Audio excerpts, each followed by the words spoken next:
Well, here we are again. Another death to fucking go through. Hi, everyone. Forever a to you here. Hope you're staying safe and being well. So, unfortunately, my father has passed away. He died on Sunday at 7 o'clock in the morning. My cousin wrote me while I was streaming that I didn't get until after. She wrote me on Facebook, and I'm not connected to Facebook when I'm streaming. So you don't have to hear any of those lovely notification sounds and shit. So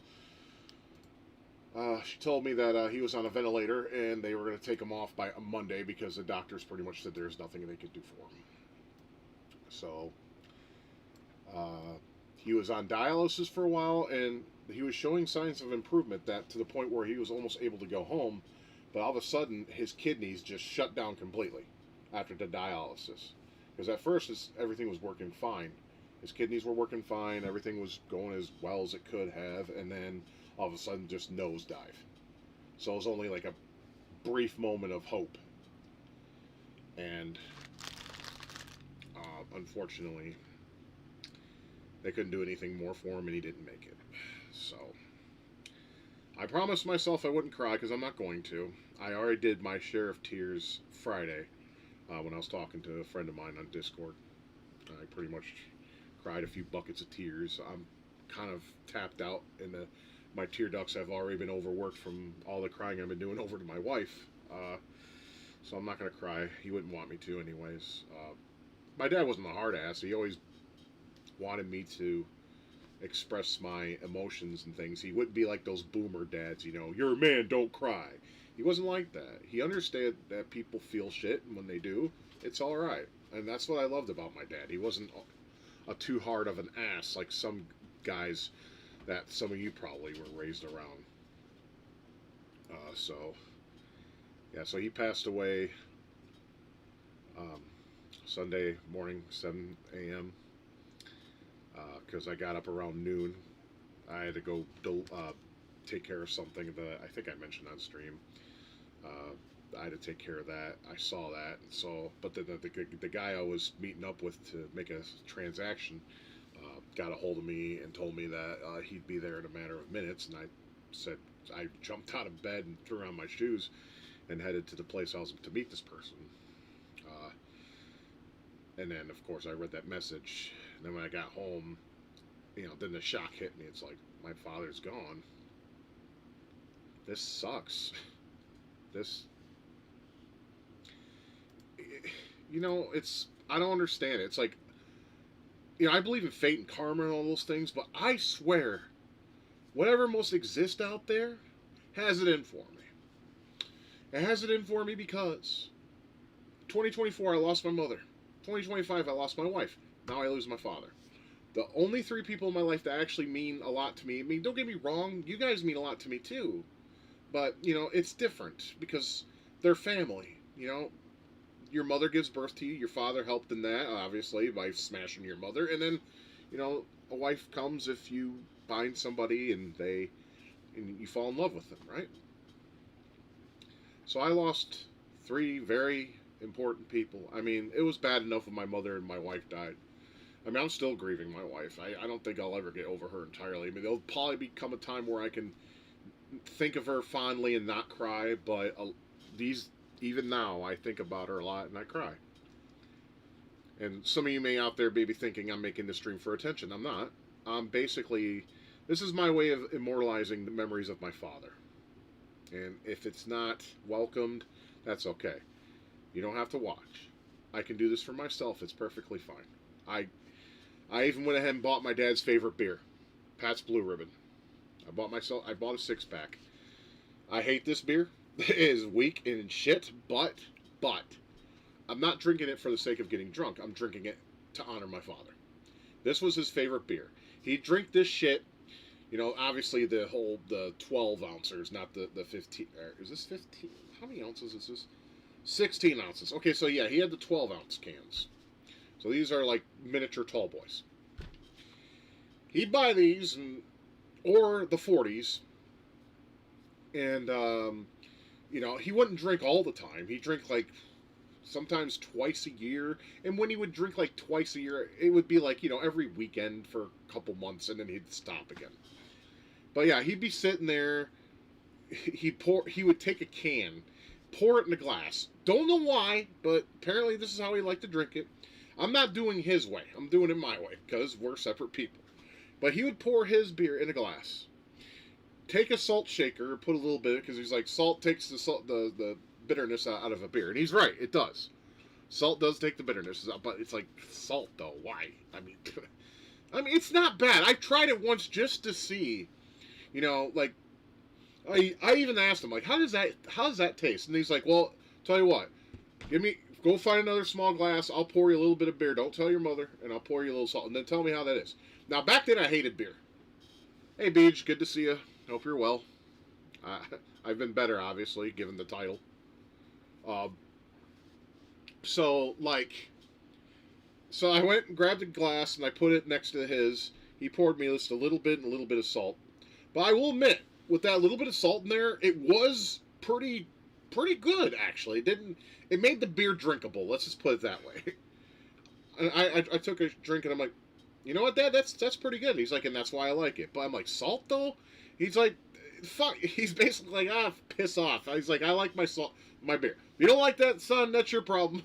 You'll know when you're older. You'll find what you like, and then you'll end up drinking it. I mean, he wasn't trying to be like a dick about it. He was just being honest. But I mean, like I said, one of my favorite stories I like to tell is that one time where he was drinking beer and he was not in a good mood. I mean, he didn't take it out on me, obviously, but he was watching his Hercules, the Legendary Journeys, because he liked to watch that in Xena every, Saturday, Friday, whatever it was on. I don't remember. It was a long time ago. And then the Men's Warehouse commercial comes on, okay? And then you had the CEO, the owner, the commercial guy coming on camera, and he'd be like, and he'd always end the tagline, I guarantee it. My dad one day just got so pissed, he grabbed his can, threw it at the fucking TV, and he's like, you can suck my dick, I guarantee that! Fuck that guy! And I'm sitting there in the chair just laughing my ass off, because I like to spend time with my dad, because he always just had funny and interesting things to either say or react. Like, there's an episode I remember of Hercules where there's this huge Cyclops and this really hot fucking bombshell blonde hanging out with him, and I even asked my dad, I'm like, how do you think, I'm like, obviously them two are fucking, right? Even though that's a lie. But, this is how we were. I'm like, I told my dad, I'm like, obviously they're fucking. How do you think she gets him off? Obviously she's too small. He can't ram his cock up there. He's like, oh, that's easy, son. You know what she does? She basically lotions herself up, gets on top of his dick, holds on to the bob, and then just glides down. And then she keeps, jumping up on him and gliding down until he finally shoots his fucking paint all over the place. And I'm just sitting there just laughing my ass off. Now, and I sat there doing my little nods of improvements where I put my my hand like this and nod my head. I'm like, Dad, I think you're onto something. And then he go off on a tirade about it. He's like, dude, that fucking dick of his is like a slip and slide to her. I'm like, there it is. That's the dad I know and love. No cats, go away. So it's he would just say and do shit that was just so funny. And, the thing that upsets me was my mom treated him like shit. She really did. She emotionally manipulated and abused him and was a narcissist. And, to the point where they finally got a separation in 95, got a divorce in 98. Then he moved out, lived with my brother at his house for about a year or a little more. And then he moved back to where he's from, which is Indiana. And in Indiana, he lived in Monticello. And, while he was there, he was able to reconnect with a high school girlfriend of his. Her name was Linda. And what happened? They fell in love again and got married. So my dad, and you could just tell a total, 180 on my dad. He went from, this funny, but, hey, Anthony, good to see you. He went from this funny, interesting guy, that was so charismatic. Thanks, Anthony. That was charismatic, and you just couldn't help but love being around the guy because his charisma was so strong. And he was a good dude overall. I mean, obviously, my dad did have some problems. like you could tell he was exhausted from dealing with my mother's bullshit. Okay, he would work his ass off. He was on the print the a metal press. That's why that was majority of his life was working in a factory doing presses and stuff. Um, he'd come home, smoke a couple of his cigarettes, his what Tops Tobacco. Some of you OGs or some of you that are around me, you may know what that is. Tops was basically roll your own tobacco, you know, and he'd smoke a couple of his top tobacco smokes and then go to sleep. Because once my mom came home, you could tell there was like a polar shift in his demeanor. He went from like just relaxed, would talk to you, wouldn't have it. Then as soon as mom would come home from work, you could just tell that he was just like, oh, I got to deal with you again now. And then like basically like 5 or 10 minutes later, it's like, all right, I'm gonna go take a nap. And then mom's like, okay, I'll wake you for dinner when it's ready. And that's usually how that would go. And it went like that for a long time. The chair was my dad's favorite spot. He would never want to move from his chair unless it was to piss or shit or get something to eat. He'd just sit there, roll his cigarettes, watch what was on TV. He loved TV. That was his jam. But he also did play some video games, and we're going to be playing some of the games that him and I, or he alone, would play. I got 4 games lined up today. Like I said, I don't intend to really do a full stream tonight, but I'm just going to drink his favorite beer and play some of the games that we played and talk a little bit about my father. Because I want to give him kind of, I don't want this to be a mourning or sad thing. I want this to be a tribute. Now, you may have noticed I didn't really give a tribute to my mom and my wife because those really hit me really hard. Oh, especially my wife's. My wife, I mean, and then Mom, that was a tribute too. But if I did a real tribute when it came to my mother, when I did a stream on her, I'd be like getting my Bible out and quoting verses because that was my mom. She would use Bible verses to always retort against anything that you had against her. She'd use the Bible as her weapon to fight against you. And of course, then you would find counter arguments in the Bible to use against her, and then she would lose and cry. Because that was my mom. She could not stand losing because she believed the Bible was her weapon. And then when you find other verses in the Bible to counteract what she's telling you, like she always hated when she would always be like, you know what the Bible tells me. I think I mentioned this before, but I'm going to tell you guys again, just for the hell of it. She would constantly tell me, when your parents are old, you're supposed to take care of your parents when they're old because they can't take care of yourself. And I said, first of all, Mom, that's Old Testament law. That was fulfilled when Jesus died on the cross. Okay? So that's moot. Secondly, it also says in the Bible, you must leave the nest and cleave to thy wife. And she would cry and fucking be like, you hate me, I need help. It's like, well, if you didn't fucking be a piece of shit to dad, you would have help, don't you think? I mean, the guy lived to 83 1 year after your ass. So, guess what, Ma? You fucked up. And a lot of these feminists that want to push men away, they're going to fuck up too. They're going to have nothing, and then they're going to die alone too. Oh, well, you did it to yourself. I ain't going to feel sorry for you. Only the simps feel sorry for you, and they're fucking rotten pieces of shit. Simps are a problem in this country, by the way. That's why girls on OF make shit ton of money, because a lot of you guys out there is like, I'm going to go into this chick, she's so hot. I love watching her get smashed. I'm going to pay $500 for them to mow my name. And shut the fuck up. You got to be desperate for that shit, believe me. Like I said, all I want to look, when I'm getting off, I just like to look at a naked woman. That's it. I don't want to see her get plowed. I don't want to see her get fucked. No. I mean, of course, there's the werewolf and the succubus thing that I mentioned a couple times. That's fine. But no, most of the time, majority of the time, I want to say it's lesbians and girls that are just showing off their bodies. That's it. Do I pay for it? No. There's plenty of sites for that I can access. Do the deed and get on about my day. It's not the be-all end-all of life. And you cats need to calm the fuck down or the dollar's going to get closed. They're starting to run around and knock shit over. So, yeah. So, I mean, like I said, I always mentioned how my father and I would have Missile Command marathons, right? So that's what we're going to be starting with. Unfortunately, I got to piss because I just took my water pill and I already went one round. I got to go again. And then I'm going to be drinking beer, and that's going to make me piss more. So, hey, Pissaholic Rex, call me that. So, I'm going to go ahead and take a quick piss, and we'll get started. And And yes, I do love the Legend of Mystical Ninja. I love the Goemon games. Almost every single one of them I've played. They're bangers.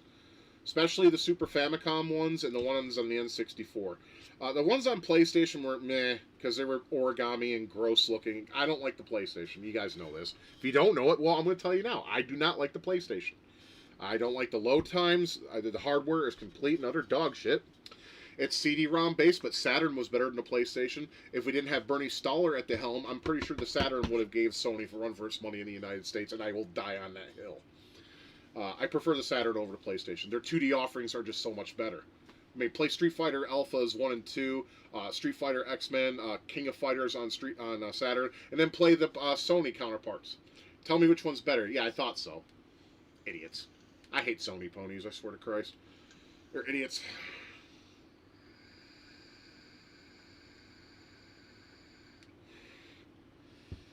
Like I said, with the Goemon collection that's coming out, all we have to do, guys, is most of the games. I'm sorry, I really got to piss, but I'll just tell this and then I'll get go piss. See, all we have to do, guys, is most of the games aren't emulated, right? They're emulated by people that have passion for the series, and rightfully so. It's a great game. If you can appreciate. See, we in America actually have embraced and like Japanese humor now. I mean, anime does great here in America now. So. It would work, but Konami doesn't want to do the job. They don't want to work with the people who translated these to make this collection a possibility in the United States. So you know what we do? Coders out there, listen, hear me out, because you could do this. You could do this. It's simple. Just get all the games pre-patched. There are sites that can do that. If you need my help, I'll assist you. Get the games that have been translated pre-patched. Throw them in a beautiful GUI. Give it save states. Give it rewinding, the usual collection shticks that we have on Steam. Throw it together in a bundle, recompile it for computers. There you go. Boom. That's it. Or you can do a homebrew project and do it Ian Michael did. Yeah. Yeah. Dude, memory cards of the PlayStation were dog shit, dude. Now, PS2, I will admit. I'll give PS2 where credit and credit's due. The memory cards on them are fucking amazing. Unless you played a certain demo. AVGN showed that. I forgot what game it was. Or you played that demo and it would wipe your saves. It's bullshit. Yeah, I'm sorry. I don't like the PlayStation. The first one. Don't. I have some games I like on it, sure. There is a game on every single platform, even if the platform is something I despise, like the Jaguar and 3DO. There are pieces of software I like on it. I do. But at the same time, I don't like the hardware. Yeah, there's some games on the Jaguar I like. I like Atari cards. That one was it Super Hyper Burnout or something? It was a super. No, I think it's called Super Burnout. It's a motorcycle game that runs at 60 frames a second. It's nice. I like their version of Rayman. I think Rayman was on Jaguar, wasn't it? I'm pretty sure. I want to say yes because I think I remember playing that with my friends. And even though it's a joke of a game, I do like Kasumi Ninja because it's funny, not because it's a good game. It's funny. You're talking to a guy who likes Rise of the Robots for the Super Nintendo. The game is pure dog shit. Tempest was based. Tempest 2000 was a damn good game. It took what made Tempest addictive, and it just expanded it. It expanded it tremendously. And you had great music. Great music. I mean, that first tune you hear in the game, dude, that's like iconic to me. Every time I hear that, I bust out with a little bit of groove for a fat fuck, Do my little fat fuck dance, The Scotty Shuffle, as I used to call it. It's a great song. Great song. Do do do do do do do do do do. I'm not a synthesizer. I can't mimic the music from that game. But yeah, Tempest 2000 was great. 4000 sucks. I have that on Steam. It's terrible. It looks bad. It doesn't play as good. It's 2000. Just stick with 2000. Honest opinion. But yeah, Tempest 2000 was really good. Missile Command 2000 was crap. I think there was a Battlezone 2000, but I never played that. I'm pretty sure there's some other Jaguar games, because I have the whole library on my machine. I need to... And someone ripped the emulator, I guess, from the Atari... Or the developer of that from the Atari 50th, which we're going to be loading here in a minute. The Atari 50th. Basically took it out of that and made an emulator out of it so we can enjoy Jaguar games, not just the ones that are on that collection. Because I have to say the Jaguar selection on the 50th collection is it's piss poor. Why put Fight for Life on that? That game was dog shit. It was supposed to have the same kind of whatchamacallit, values and look of Virtual Fighter, because I think one of the programmers for Virtual Fighter was working on it or some shit like that. I heard a story that was basically that, but he like pulled out last minute or something, and it turned out to be a complete and utter shit show of a game. That game sucked. Fight for Life, stay away from it. It's terrible. Thanks, K-Tapes, appreciate it. It sucks. It's a pretty bad dad. I haven't talked to my dad since my wife died, but at least I got to talk to him at least one more time. I was hoping that I could get a hold of his wife, my stepmother, and tell him, like, hey, if he's conscious, please tell that old guy I love him, and I hope he does well, even though I kind of knew he wasn't going to be. But I'm pretty sure it would have been nice to hear that from, me, or I don't know if my other siblings got a hold of them. I can't get a hold of my brother anymore. I'm worried about him now, because I've been trying to get a hold of him. His cell phone is out of service. The home phone is off. So I don't know how to get a hold of my brother Michael. I texted my sister. I mean, she probably already knew anyway, because she's in contact more so with my dad's side than ever my mom's side, because my mom's side, like I said, they're a bunch of Christ dick writers. But then you have my father's side, which unfortunately are a bunch of sex-filled demons, and they're also pedophiles. Thankfully, my father was not part of that. Neither was my Aunt Carol or my Aunt Joe. Those three people were probably the only pure people in my dad's side. Everybody else was a fucking demon, dude.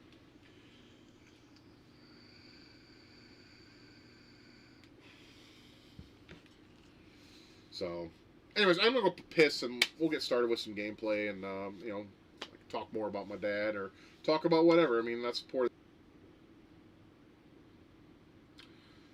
For some reason, my internet cut out. It's been reconnected. I don't know why they cut my.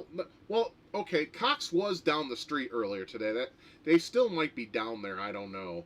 So I'm gonna go ahead and kill this window and load a new one just in case you guys write and shit. Because yeah, that sucks. Yeah, you see me now, right? I'm still connected. I was disconnected for a minute because my internet cut out. It said, oh, you lost internet connection. It's like, for what? I mean, Cox was down the street earlier. I don't know if they still are. Motherfuckers need to stop. They need. Fuck off. I hate Cox. Anyways, I'm going to go take a quick piss, and we'll load it. Oh, hey, next I going. Well, my father passed away yesterday at 7 o'clock in the morning, so I'm basically doing kind of like a tribute stream for the guy. Because I loved him. He was my dad. He wasn't the best dad, I will admit that. I mean, he wasn't abusive or nothing. It's just, he wouldn't do much with us unless we, like, begged him to, more or less. Like, my mom got on his ass about taking us fishing and shit. So, and then we went fishing and had a great time. We went to Elfridge Air Force Base. There's an area over there that you can fish at. And we went over there, and, I caught a couple mud puppies, caught a couple perch, and nothing I could take home and eat. I don't remember, anyways. I mean, Michigan has some shit fish. The only good fish you can find is near the Detroit River, and that's walleye, right?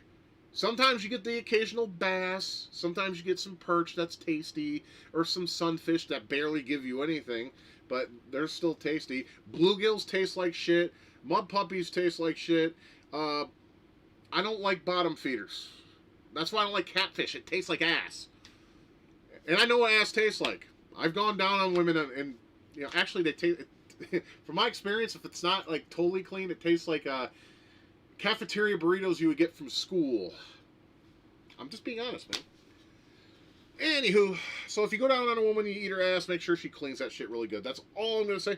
I'm gonna go take a quick piss, and we'll get started with some Missile Command on the Atari 5200, because that's a game me and my dad had many marathons on. We'd start at like 8 o'clock, 9 o'clock at night, and we would do it all the way until about 7 in the morning, and my mom would be pissed off. I am not going to my dad's funeral. It's in Indiana, and there are some members of my dad's side that I want to beat the dog shit out of, so I won't be going to jail. I'm not going to his funeral. I'm sorry. If that makes me heartless, go ahead and call me out on it. That's okay. But I have my reasons. I don't get along with those family members. And he's going to be buried. He fought in Vietnam, so he is going to have a proper burial. He has a plot. They already picked out a plot last time I heard. So, he'll be put into the ground and laid to rest. and those members of the family I can't fucking stand can fuck off. And another thing that sucks is I lost that joint I showed you guys the other night because when I was drunk Saturday, I accidentally knocked down my tower and the joint went somewhere because I was going to light that up today, but I lost it. So when I find it again, though, if I do, I will light it up and probably take a couple hits and get high. Because I need it right now, guys. Because like I said, this beer ain't going to do shit. It's piss water. I'm just drinking it in honor of my dad because that was his favorite drink. Anyways, let me go ahead and do that. I'll be right back. Sit tight, relax, or whatever. Whatever.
Hey, guys.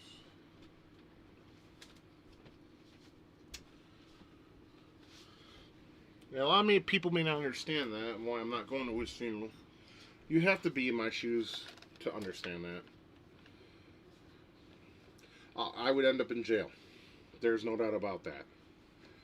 Hey, Jerome, good to see you. I hope you're well, bud.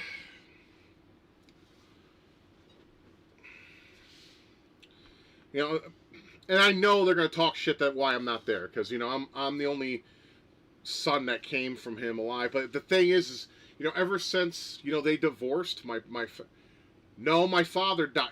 Is the fucking title working? Let me see. I made it this title name purposely. At least I think so.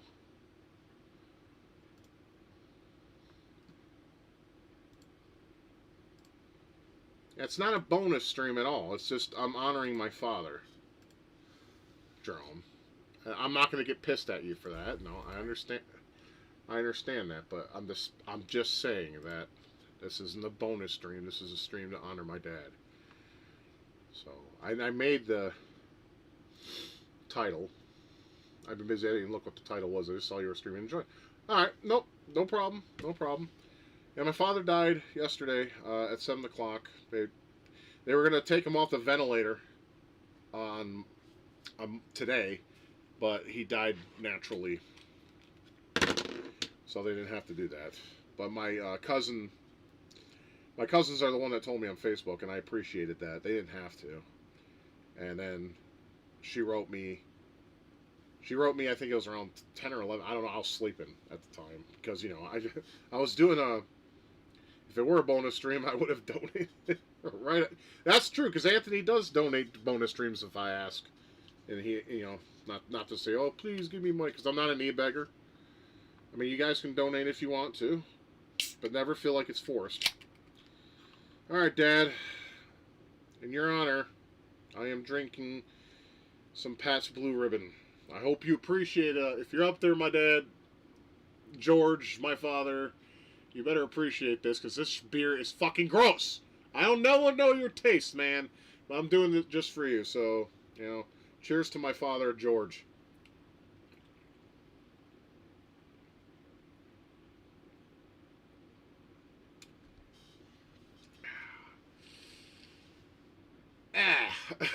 That is not good beer. He loves it, though. He loved it. I'm doing it for him. I'm doing it for him. No other reason. It's easier to chug, though, when it's weaker, so, Maybe I should just down this whole fucking thing. And then just go grab another one. Should I give that a try, guys? Should I try to go ahead and down all this, for the honor of my dad? Should I go ahead and try? It's been a while since I chugged a beer all the way down, but I'll do it. You know, should I just for my dad, just down this whole thing and then just grab another one? I will. I don't have a problem with that. All right, guys, I'm doing this for my father. You guys said that I should do it. Like I said, I'm not trying to ask for attention or anything. I'm just doing this strictly for my dad. It's been a while since I did this. Okay, let me prepare myself. All right, guys, you've asked. Dad, I'm going to try to chug this for you. You better be paying attention. I'm doing this for you, you old man. Love the fuck out of you. All right, Dad. All right, guys. It's been a while since I've chugged a beer down, but I think I can do it. It's weak enough. 1 Mississippi, 2 Mississippi, 3.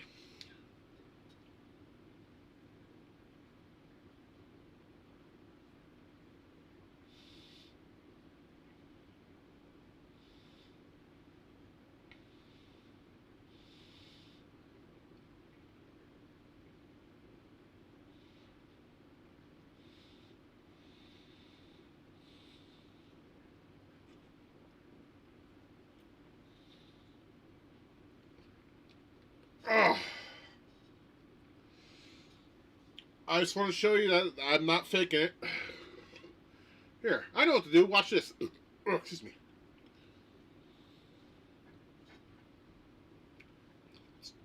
That's just stuff from the bottom. I'll clean that up. But yeah, see?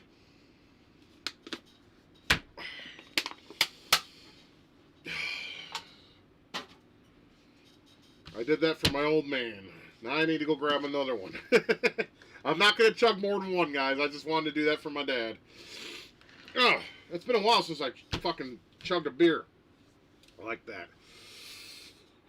And that was 16 ounces. I mean, that's not a world record or nothing, but I wanted to do that for my dad. Anyways, let me go grab another one. I'll be right back.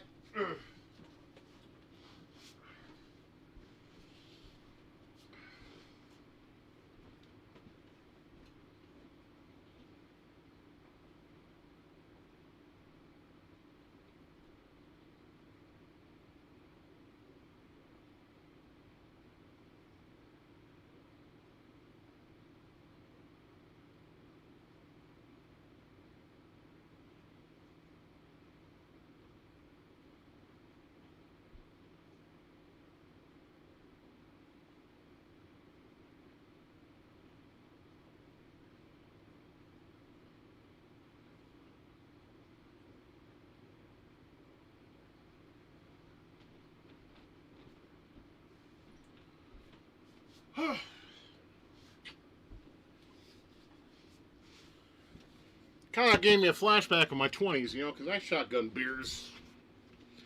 Oh, hell yeah, I just noticed. This has Godzilla on it. My favorite kaiju. Godzilla's based. I don't care what you fuckers say. And even though Ultraman's not considered a kaiju, I like him too. I even like the SNES game. Even though that's considered Kosuke. Okay, so let's go ahead and get started playing. Let my collection load. It's going to take a minute. But yeah, I wanted to do that in his honor. To chug his favorite beer. I guess that's been, gosh, I can't even remember the last time. Oh, thanks, Varen. I didn't see your comment there. Thanks, brother. Appreciate you. Appreciate that. Hey, Godzilla's based, dude. I mean, I still like the whole, the dubs. Like, it'd be like, Godzilla is attacking Tokyo. Yeah. Something. I like that. I thought that shit. I found it charming. If I was, a kid and stupid, it's still kind of charming in a bit, All right, so let's go to Atari 50th Anniversary Collection.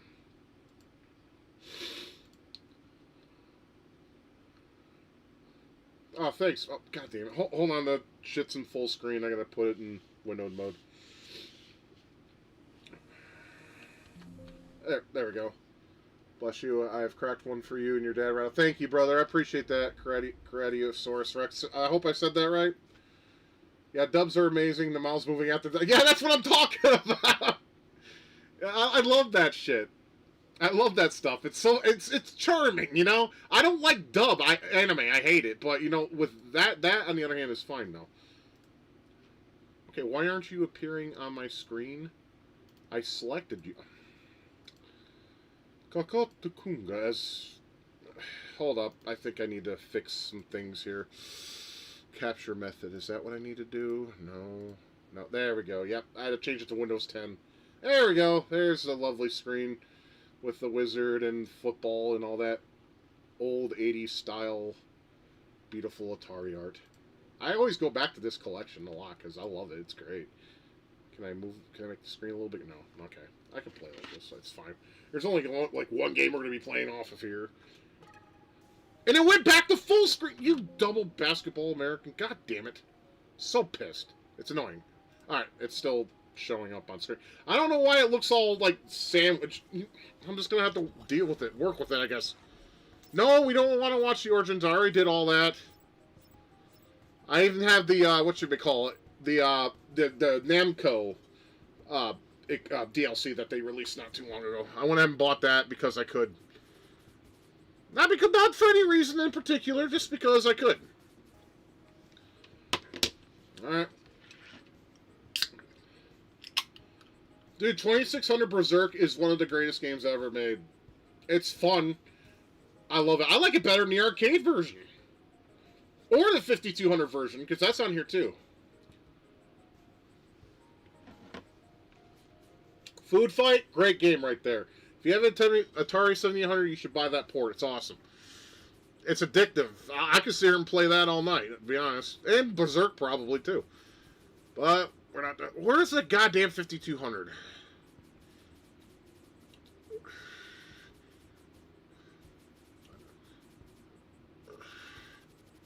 I forgot they have that many 2600 games. Jesus Christ of Latter-day Saints.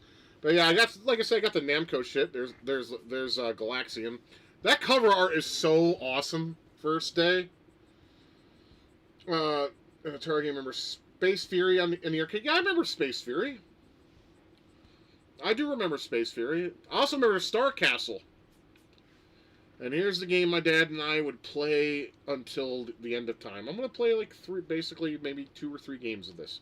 So if it bores you, I apologize, but...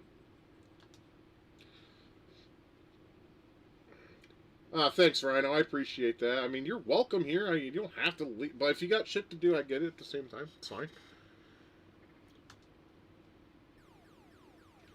Now, playing this on a fucking D-pad is a little weird because of the emulation of the 5200 joystick that was analog. Yeah, like... What I like about the 5200 version of this over the 2600, even though that version's good too, is this one has the accurate booms of the missiles. Like how they spread like that, and they have that animation in the look. Atari version, you just have like, I don't know, like a flashing diamond shape or some shit. Oh yeah, I forgot about these missiles that fucking spread shit. No! Come on, get it! Oh, good. Now, we would just sit and play this in the bed, my parents' bedroom pretty much all night. And in the morning, and then, you know, my mom would be sleeping, and she'd wake up and still hear the noises, like, God damn it, you motherfuckers need to go to bed. I mean, she wouldn't say that, but, you know, she was like that. She'd be like, go to bed, Scott. George, get your ass in bed, too. No more playing video games. My dad would be like, oh, come on, we're having fun, though. And we were. My dad would just... We wouldn't even talk during the game. We would sit in silence and just blow missiles up. You're fine, Rhino. It's all good. Trump's Golden Dome. Yep. That's pretty much right now. That it pretty much is Trump's Golden Dome. Man, that man's been kicking ass and taking names, and I love it. I remember when he said in the in the 2015 campaign trail, I'm gonna bomb the shit out of him. Look what's happened. And Iranians are happy about it. And of course the lefties are crying because that's all they know how to do. Like, I've got, dude, like, lefties has gone to the point where they, like, almost got me completely banned from Facebook. So, lately I've been just deleting anything liberal related. Because I get annoyed by these cocksuckers. Shit, I just lost a goddamn city. Motherfucker. This game gets hard quick, so I'm not, you know... Did I just hear a fart? No, I didn't rip ass. Trust me, if I rip ass, Oh, yeah, I forgot about that. They play that weird tune. No, I didn't fart. If I needed to fart on stream, I would just stand up and let you guys hear it. And share the love with y'all. Fuck!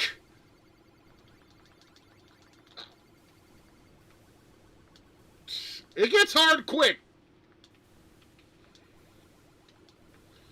Here's 9/11. Allah Akbar! Well, that's what would have happened if we actually cared about our citizens here in this country. It probably was a chair creek because, you know, I'm fat and, you know. The left can fuck off. I basically told a liberal to die because I want them to. And then I fucking nearly completely permabanned from there. Well, because they basically said, I hope he dies, referring to our president, right? So I basically said, I hope you will. And then I'm the one that gets permabanned.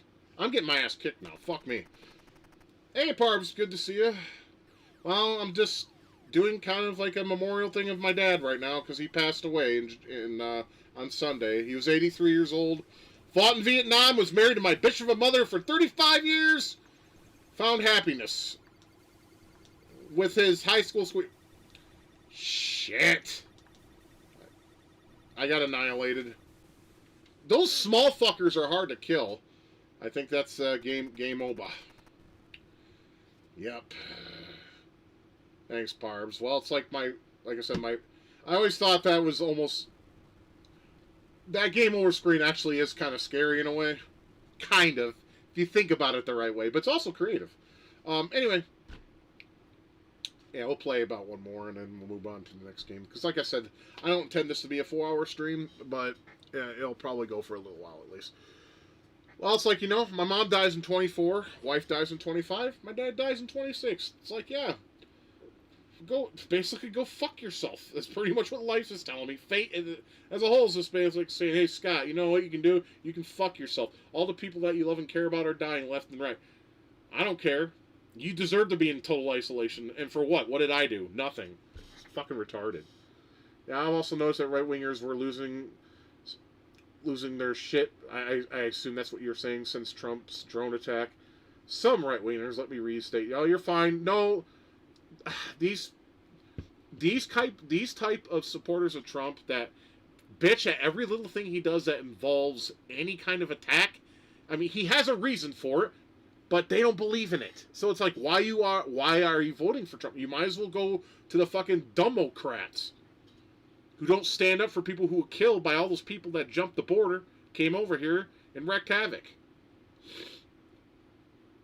Yeah, our mistake is that we dared to exist. I know. I know, believe me. I know.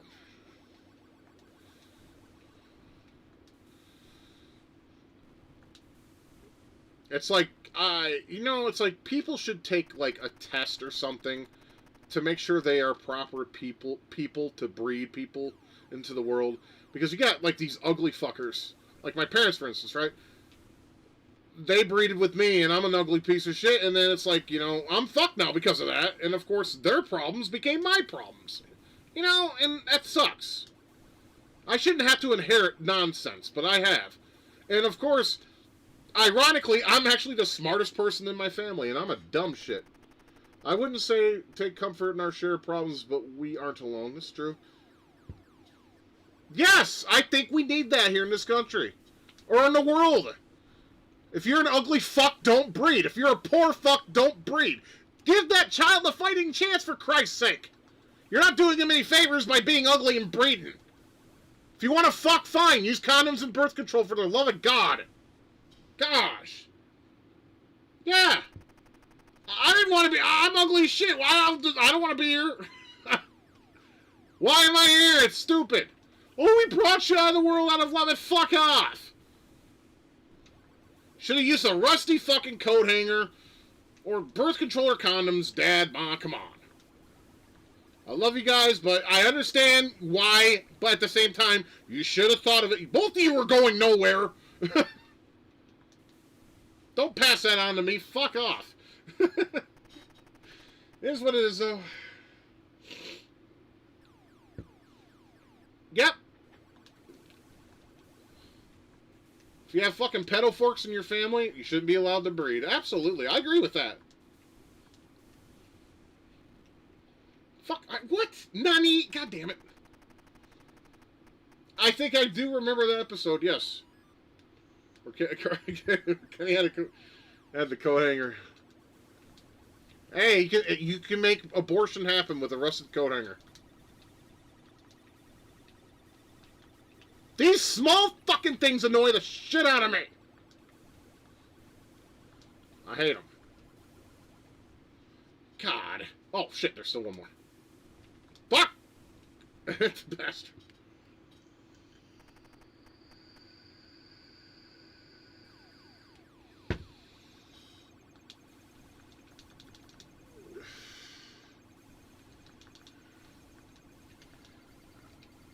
See, those fucking small things don't die. It's annoying. Or they do, but you just gotta hit them a certain way. I don't know which way. I just know they die sometimes. Sometimes. When they should die all the time.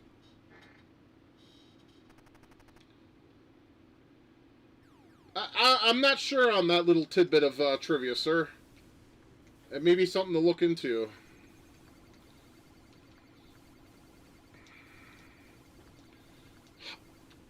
See, it's like random. All the cities are fucking gone.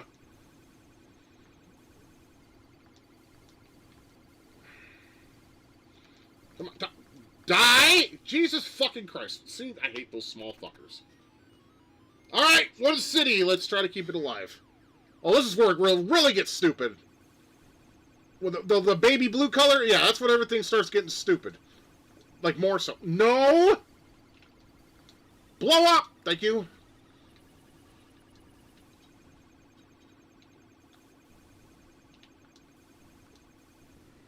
I think you have to hit him dead center.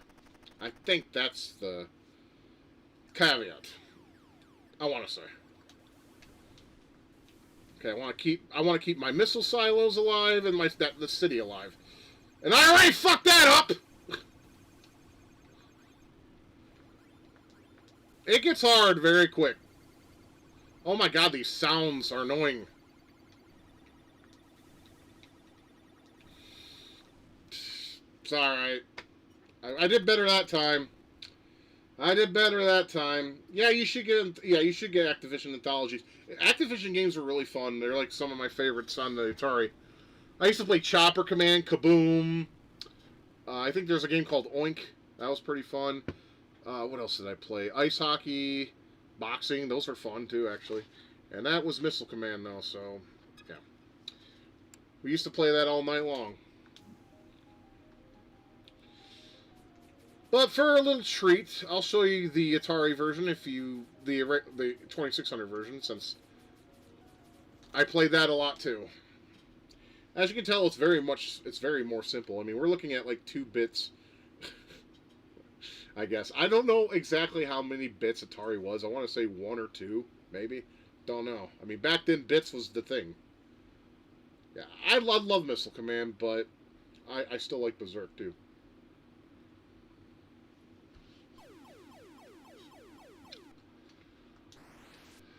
And this is this was your lot on the 2600. Not as impressive, but still had the gameplay intact to some degree.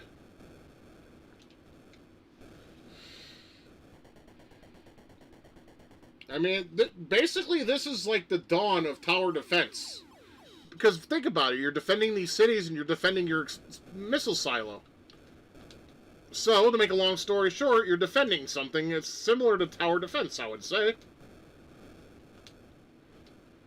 A really fun game with friends was Warlords. You had to use the paddle controllers for those, unfortunately.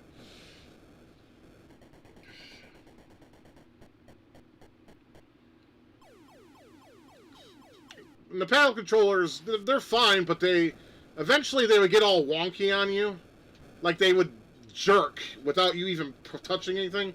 That's what happened to mine. I'm sure I could fix them, but I barely play Atari like on a console, so. But I could, you know.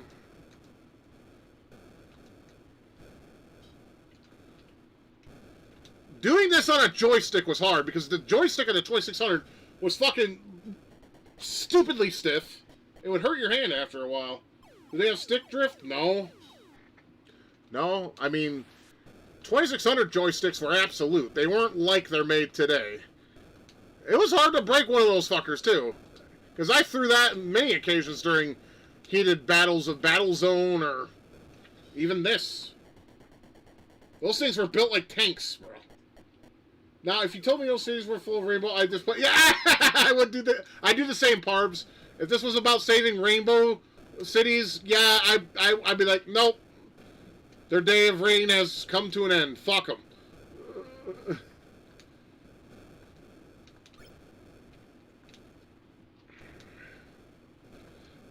But as you can tell, this version is very simple, but it does the job. It has the gameplay intact, and that's all that matters. No, no, Rhino, I'm serious. If you ever played an Atari 2600 joystick, like even the plus one, fuck, it's stiffer than your dick has ever gotten. I'll put money on that.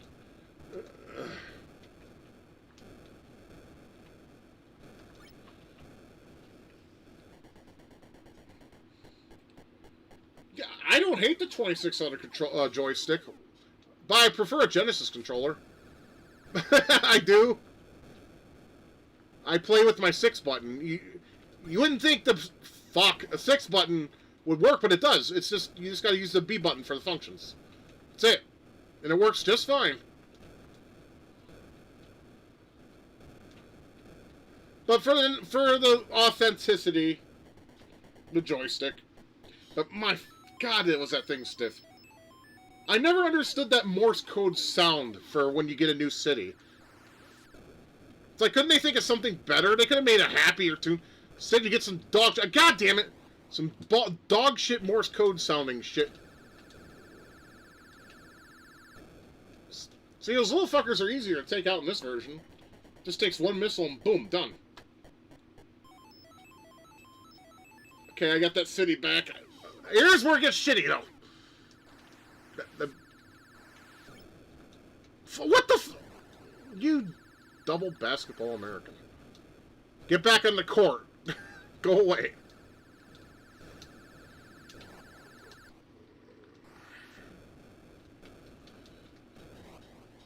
Well, fuck. Yes, my dad was a Trump supporter. He was a Republican all of his life. He never believed in the Democratic lie. Unlike the hippies and the boomers, who did, and made our country suffer as a consequence. No, my dad was a conservative all his life. He hated Democrats. He always made fun of them. You think I'm bad at making fun of the motherfucker? My dad was even worse.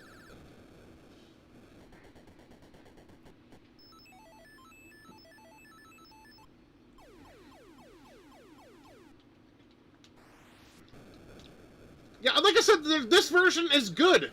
There's nothing bad about it. It plays right, it looks right, does the part. I have nothing against it. But, god damn it, I'm getting annihilated now. I kind of like that control scheme, too. Yes, my dad was based. He was. He basically would come out and say in front of, like, one of my sister's Democrat friends she'd bring over. She's like, he said, and I quote, Bill Clinton's a faggot. He said that. Full stop, didn't stutter, said it right there. Looked right at her friend and said Bill Clinton's a faggot. But then, of course, he got his dick sucked by Monica Lewinsky. But, you know, that was probably his cover-up, you know? Who knows? And, of course, his opinion of Biden was he was a dumb dipshit, dumb shit. Exact words. Son of a bitch!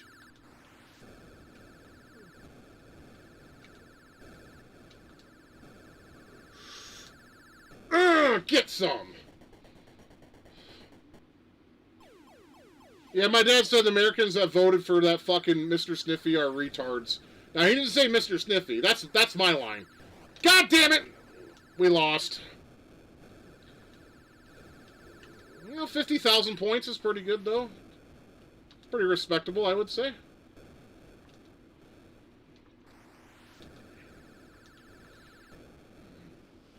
Bill married a lesbian. Yep. Oh! Never mind. Guy said he saved the thingamajig. Okay, this color scheme is ugly as fuck.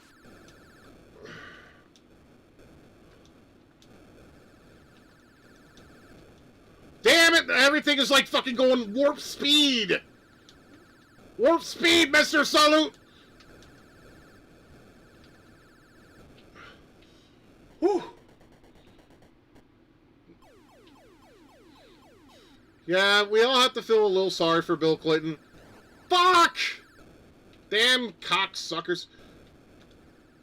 Something Hillary wasn't. That's probably why you got it from Monica.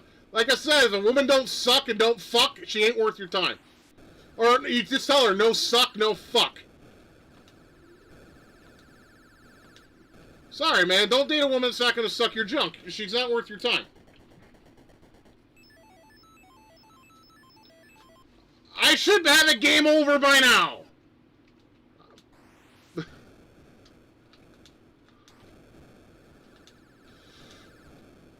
Good God!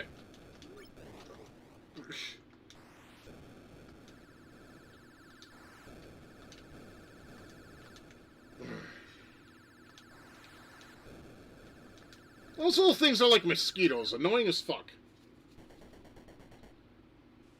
Game over.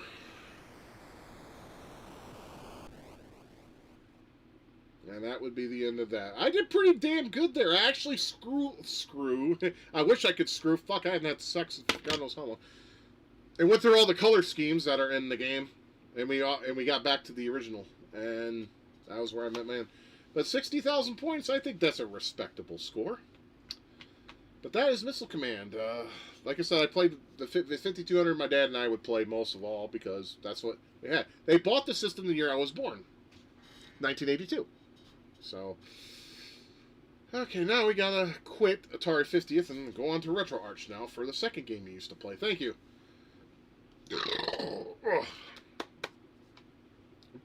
That beer I chugged all the way. You know what? Let me check the options. Let's save it. That way that can be my high score from now on. There we go. Or I think did it go through? Did it or did it not? Yes. Okay, there. So, yeah, I saved the state. So now that will always be my high score. And then my job is to beat that score somewhere in the future. Okay, so that's the end of Atari 50th. So, yeah, I just wanted to show Missile Command. I mean, I've played that collection a lot on Steam before, but, you know, if requested, I could always play it again, you know, because it's got some great stuff on there. It's a really good collection, too. But unfortunately, this next game... Wait. Hold up, I need to go back in. I need to see something. Because it just occurred to me. I'll tell you about if it's there. If it isn't, then, you know, we'll just leave it go. Just give me 1 second. Popped up on screen, okay.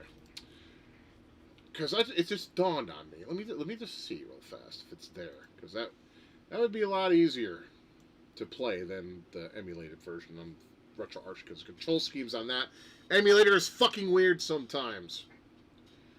I hate playing N64 in emulation. That's why I prefer the Summer Cart, because, you know, you get the actual control and not some using the right fucking analog stick for your C buttons. I'm sorry, that shit does not sit well with me. There is no way you can emulate a 64 control scheme with this controller. You just can't. You have to have the actual controller. That's just my opinion. I've seen people play... I mean, I played Castlevania 64 on stream all the way through with a controller like this. Not one of my greatest moments. It was very uncomfortable. It wasn't ideal, but I did it for the people. The beautiful people. The beautiful people. Banana.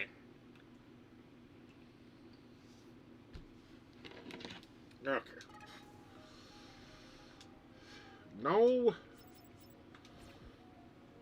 Okay, let's Sort by platform. Yes.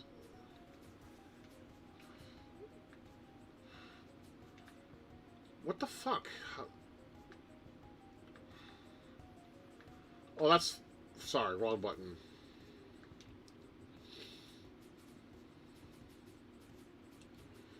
Okay, they don't have it. I didn't think they did. Even though it's made by that company, I'm surprised they don't have it on here. I was looking for Pole Position. That was made by Namco. It's now in the collection, though, which is stupid. That DLC is probably the worst, but I grabbed it for one reason, and that is Dig Dug on the 5200. Oh, and Pac-Man on the 2600 because it's so bad it's good kind of thing. Anyway, I'll have to load it via emulation. No, my dad hated homosexuals. He called them fags all the time. He wouldn't hold back. He called them fags and queers. He didn't hold back. Why would he? Oh, this is the wrong version of Retro Arch. Because that's the one with the retro achievements on there. I meant to tell you guys there's a thing called a retro achievements that Retro Arch uses that you can actually earn achievements that were made by fans and stuff on old games. It's called retro achievements. If you find the website, look it up. Yeah. My dad hated homosexuals. He couldn't stand them. He says they're fruity and nutty and an insult to his masculinity. Exact words. He didn't hold back. He had no reason to. And of course, I rubbed off on that, of course, because, like I said, I looked up to the guy. I looked up to my dad. Our beliefs are pretty much almost like coinciding of each other. He would agree, and yeah, he didn't like rainbow people. He hated them. He said people that act like back then, when they were known as cross dressers and shit. My dad, oh my gosh, he's like they're glad. They should be glad laws exist because I have a lead pipe I'd like to introduce their face to. He didn't hold back, man. And no one would ever try to put him in his place because when my dad got mad and intimidating, no one would size him up because he was scary looking when he was angry. Now, my dad was one of those people. Yeah, I'm serious, Rhino. Retro Arch has a retro achievements. I mean, we're gonna play something. Maybe I'll get some achievements with the final game I intend to play tonight. Because there are 2 NES games that my dad, actually 3 NES games my dad liked. But now we're going to move on to the Atari 7800 because when I got mine, he was addicted to this and played the living shit out of it. Oh my god. And it's a fun little game. Why did it load? Okay, we have a problem here. Did I better not have. If I did, I'll just have to re-add everything. No, that's right. It's under 2. My mistake. Okay, so I didn't. Okay. Because every time I look, it's probably going to say to using a undated. There's probably maybe even achievements for this game. I don't know. We'll find out. They'll pop up. But it'll tell you that you're using a older version of Retro Arch to update. So I have 2 Retro Arches. I have my old one that I use for, when I play emulated games for like Let's Plays and such. And I have a new one to where it will stop giving me that message because, OCD is a thing. Okay, Atari 7800. Let's look for Pole Position 2. It should be on here because this should be the whole... Yes, here it is. Okay. Play around to this. Like I said, my dad loved this. He played this game a lot. Anyways, let me go ahead and get this shit popped up on the screen for you. No, that's a chat window. We don't need that. There we go. Atari 7800 was very unloved, but it was also... Sam Tramiel was a dumb shit. He fucking made it to compete against the Nintendo. You could not... There was no competition for the Nintendo, not even the Sega Master System. The only way it was is in Europe, because, I'm sorry, British people and European people, they have shitty taste in games. They do. Okay, because the Master System was meh best. I don't hate it. There's quite a few games on it I like, but it's not better than the NES. And if you want to ask me about the Castlevania demo, I have it on my computer, and I intend to try it out in the near future. Because it does look good. Here we go. I can Mount Fuji! I guess. So there's 30 achievements. See, warning, outdated emulators, please update. I think, I can select... I mean, the test is obviously the easiest one. Let's just do Fuji for the hell of it. Loud!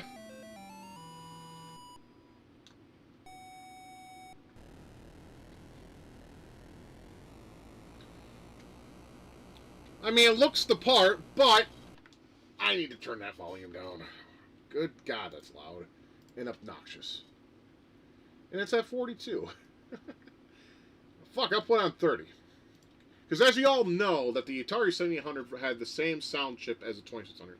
There's, except for the expansions they put in certain carts, what was carts known as the Pokey chip, which he actually had some, decent music in. See, there's Mount Fuji in the background, and all of its, I suppose, 8-bit glory.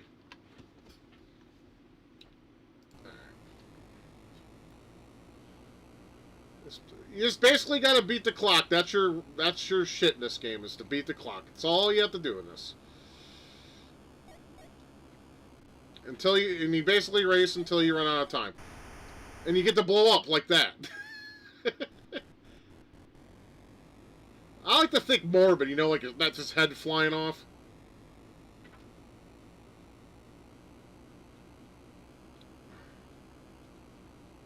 Yeah, I'd be listening, I'd be in the living room or something, and I'd be hearing this game going off. My dad's swearing up a storm. Go faster, you piece of shit! No, I beat that clock! I don't know what you're talking about! He would just get, so, pissed. I don't want to play this game no more, and he still plays it an hour later. He was one of those gamers, I don't want to play, fuck this! And then he'll continue to play. That was him. Yeah. He wasn't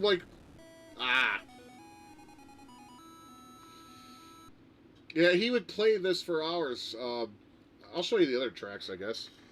We played Fuji. Let's play Seaside now. Oh, he was great entertainment. He was. Everyone liked him.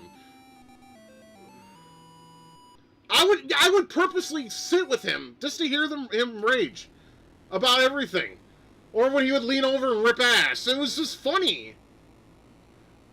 He would let, a fucking monstrous fart, and he'd be like, that was itty bitty. I'm like, itty bitty, Dad? No, that was Biggie Wiggy. He's like, no, son, that was itty bitty. He's like, I'll let you know when it's Biggie Wiggy. And then, sure enough, 2 weeks later, he drinks his beer, leans over, lets a fart that's 10 seconds long, and I'm just sitting there with a bewildered expression on my face, and he looks at me and smiles and said, son, that was a Biggie Wiggy.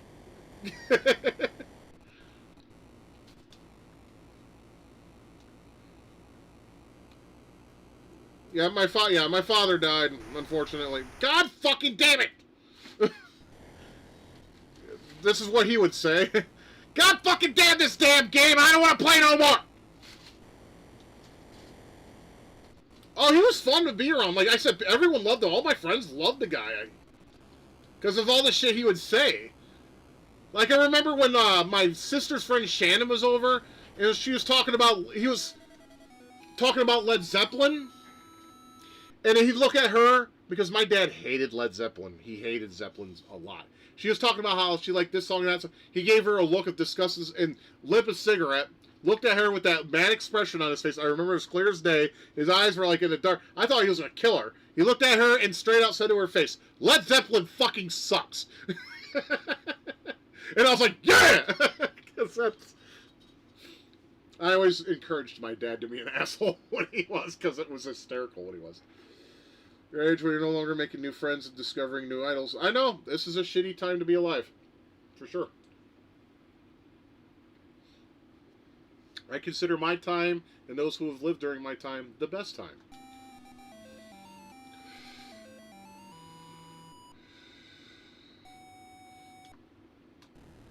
But yeah, he looks at her, lights up a cigarette, gives her a look of disdain. Led Zeppelin fucking sucks! My dad was more into ELO, Electric Lights Orchestra. He liked them. He thought Floyd was okay.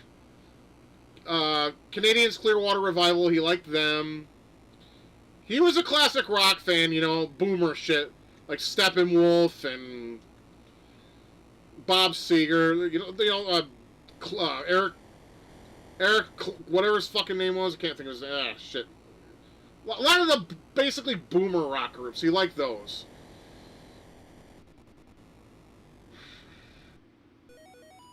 Woohoo! Woo! Qualified position, and I got an achievement for that. No, it wasn't. Oh God, what is his name? He was in a Simpsons episode. Oh, I want to say it was Eric, but it's probably wrong. He was in a Simpsons episode, I remember, and he was supposed to press a button and a thing was supposed to come out. No, not Eric Clapton. That's my mom liked Eric Clapton, and I actually like him too. Like I said, I sang a song. I sang the song that went to my mom and my wife on my channel. I sung "Tears in Heaven" to a tribute for them. My 2 liters of tea mug, nice graphics, better than any AAA slot. It's, you know, this is like 8-bit. I can't remember his fucking name. I just remember he was in the Simpsons episode and he pressed the button. My dad listened to that guy. Let's just say that.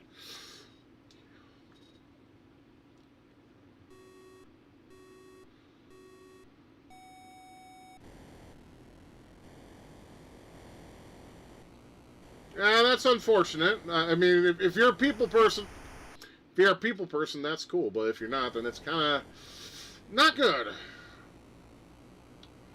Dude, that's gonna piss me off with that Simpsons shit. But I'm just gonna try to let it go. I can't remember. He's like, I remember the episode. He's like, "Can you feel it, Springfield," or something. Man, that's gonna annoy me.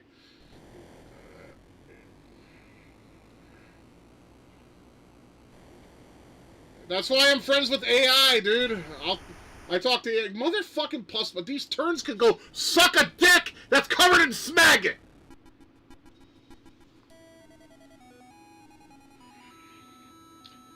Dad, you can have this game. It's not a bad game, but it has not aged well. It controls like complete fucking ass. Alright, we'll do the test one. That will probably be the easiest one. We'll do that, and then we're done, and then we're moving on to the NES. Or the games you like down there. Surely I can do this! It's just a fucking oval! Surely!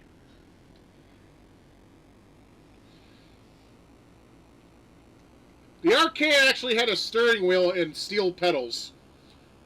I think Buggy Boy did too. Now, Buggy Boy was my game. Like, when it comes to, like, driving games. See, my dad was a fan of racing. He loved racing cars, old cars and shit, or cars. He was into all that. He didn't watch it on TV. He hated. He thought NASCAR was filled with gay hillbillies. That's how he worded it. He hated watching that shit. He just liked playing the racing games, though. Woo! Second place, qualifying position. Yay! Oh, excuse me. Damn.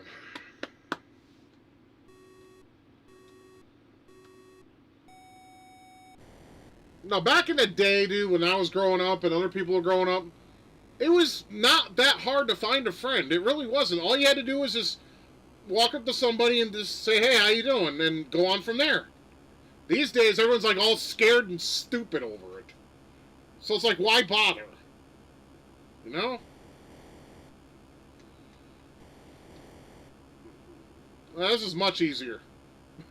I can actually get somewhere. Wow, that droning engine sound. Can you feel the immersion? Can you feel the power? No. I'm getting a lot of achievements, though. Yeah, retro achievements. Look that shit up. It gives you new life into your retro games. You know, if you like achievements and stuff. It's pretty neat. I like it.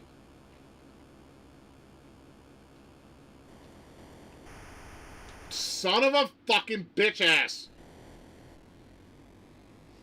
Can you feel the sunshine? No, sunshine can fuck off. I like my cloudy days. I like my cloudy days that are overcast with a little bit of cold. Those are my favorite kind of days, like legitimately. I don't like it sunny. I hate sunny days. They can fuck off. I don't like them.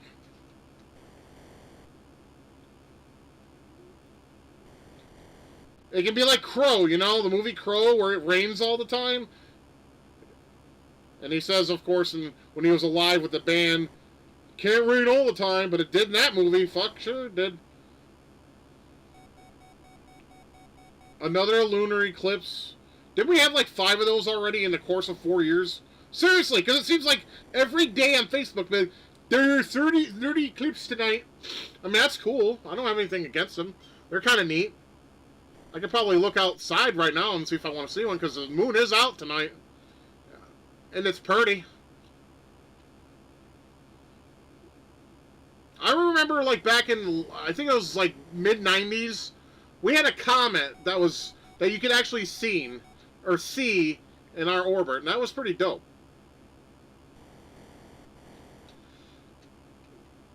Final lap. Let's make it go. Let's make it count.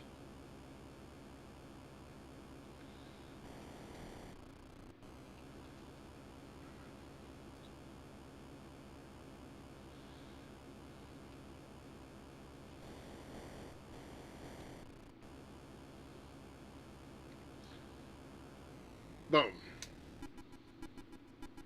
So, it's just to get the highest score and do it as fast as you can. I couldn't find a virgin to sacrifice chance to open else gate wasted. I did pretty good. For the test track, anyway. Give me a beat out of this. I mean, that was pole position 2. That was a launch title, and it came packed in with the 7800. My father loved that game. Because the reason why I wanted the 7800 is because, my stupid ass broke the NES. And, of course, my dad bought one later, and I'm going to play a game. I already did a playthrough on that game. I'm going to play it just for the sake of my dad. So I'm going to go load the better version of RetroArch for this, because I don't have 7800 on this one. I could do it. I could just import everything from there to here. It takes some time, but I'm not doing that on the stream, because fuck that shit. So I'm going to blow the load on your pillow case so you sleep on that shit. I'm kidding. So we're going to move on to the NES now. The games we used to play on there. But yeah, pole position, yeah, I like, hey, strippers on poles are fine. They're perfect. They make us the smile on the faces of us horny men out there. Because we stay horny until we're into our 70s, even I heard 80s, because as long as those fucking little men are swimming down there, we're ready to go. We just don't nut as hard or as much when we get older, which is a shit. Sad shame. But, hey, as long as you still get that similar experience in terms of sensations, that's all that matters. I guess. Okay, so these next couple games are probably going to bore you, but it is what it is. You think something good would come out of getting older? No, your body you can go from this, basically like this to this, kind of like your dick in the morning, right? Or, you could be like coasting like this, and then you nose dive, and then you die. Seriously, nothing good comes out of getting old. There's nothing great about getting older. Well, you're wiser. Some people may look up to you more. It's not as often as you would think. I gotta pee again. Because, yeah, there's some people out there who do look up to the older people, or get along. Like, I get along more with older people, and I even get along with teenagers, because, they're in their rebellious phase, and they just, I get along with them fine, because, I still feel mentally I'm 12 years old. Like, see, my wife, during her life, she always felt like she was 17. I mean, even though she passed away at the age of 49, she mentally felt like she was 17. So to make a long story short, some people just don't mature mentally. You can become as old as dirt, but have the mentality of a 7-year-old. Now, see, my father, I would say he was in his early 20s for all the times that I've talked to him and known him. Because the guy would always joke around. He would take a serious situation and try to make you laugh from it. That's the kind. My father was the kind of guy who would just.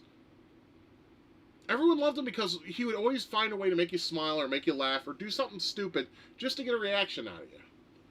Or he would like I said, that I can see that as clear as day now. When he went to Shannon and with that look on his face, lit up a cigarette, took a drag. Led Zeppelin fucking sucks. The whole, seriously, the whole living room shook from the conviction in his voice. He let him know about it. He's overplayed, he's dipshit, his music skills are terrible, he can't sing, what the fuck? I'm just sitting there, I was letting Dad have it. I was letting him have his moment.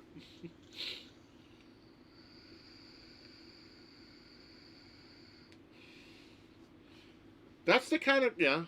When he would make a profound statement, he would always light up a smoke. That's when you knew it was getting real. That's when George was like, you know what? Nah, I gotta make sure my stance is clear and you know it. I'll be right back, guys.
You know, it's wild. It's like, beer is supposed to make you piss, but, I don't piss this much when it came to drinking my stronger beers. I wonder why that is.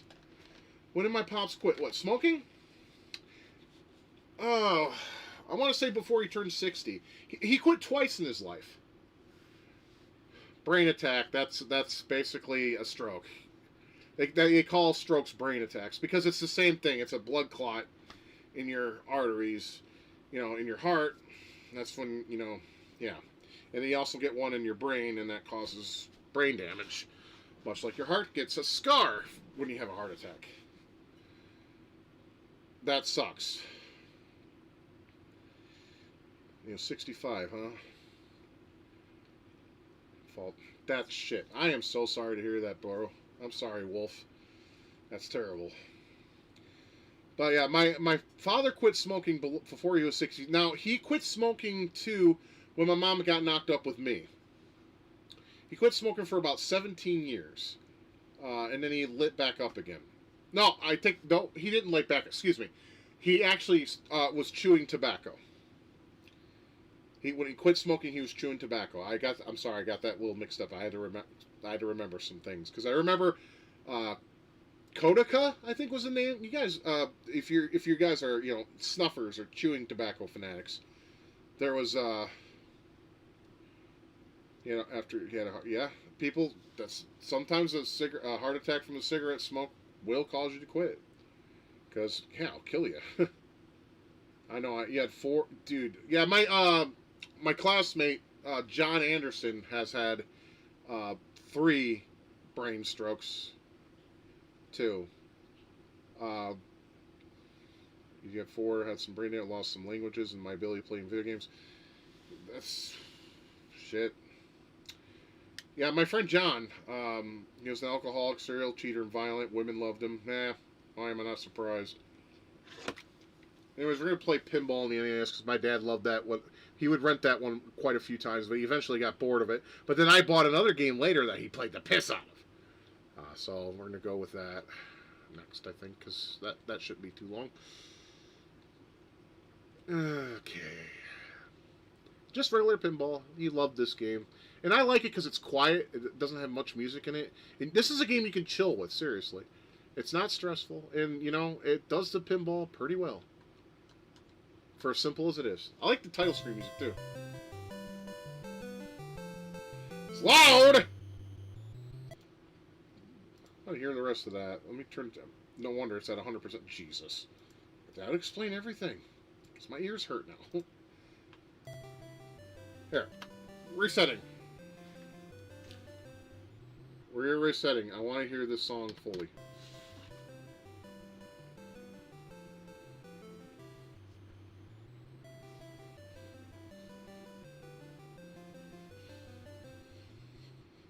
Sorry, I like that. Yeah, I used to play Space Cadet on.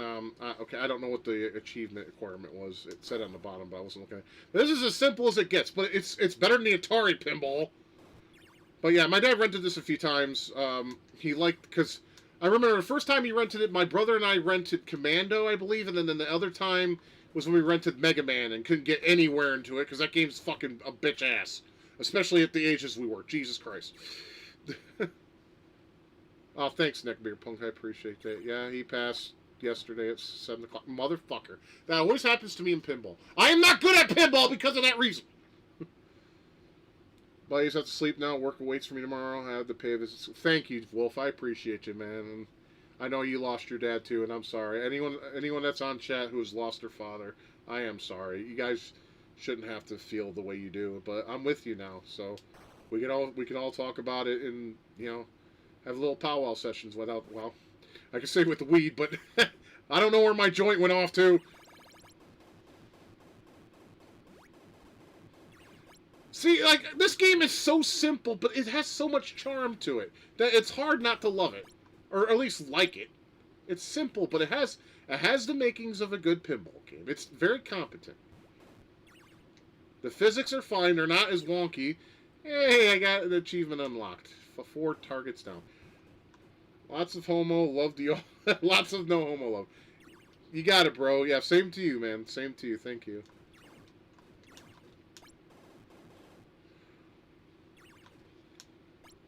Yeah, I made this, I did a video of this particular game when I was doing the games I have in my black box collection, because I did get this, and I got it for free. My friend Carl, you may know him as Dr. Firepants, he had like 3 copies of this game, because he had his dad's friend went garbage picking. He would find retro games in the garbage around his area, the Armada, Michigan area, which is a little further than Romeo. Now, I spent a lot of time in Romeo when I was a kid. I'd never been to Armada until he lived up there. It's a really nice little town. Unfortunately, they moved because the taxes got too high. Man, I can just sit here and beat off while I'm getting points.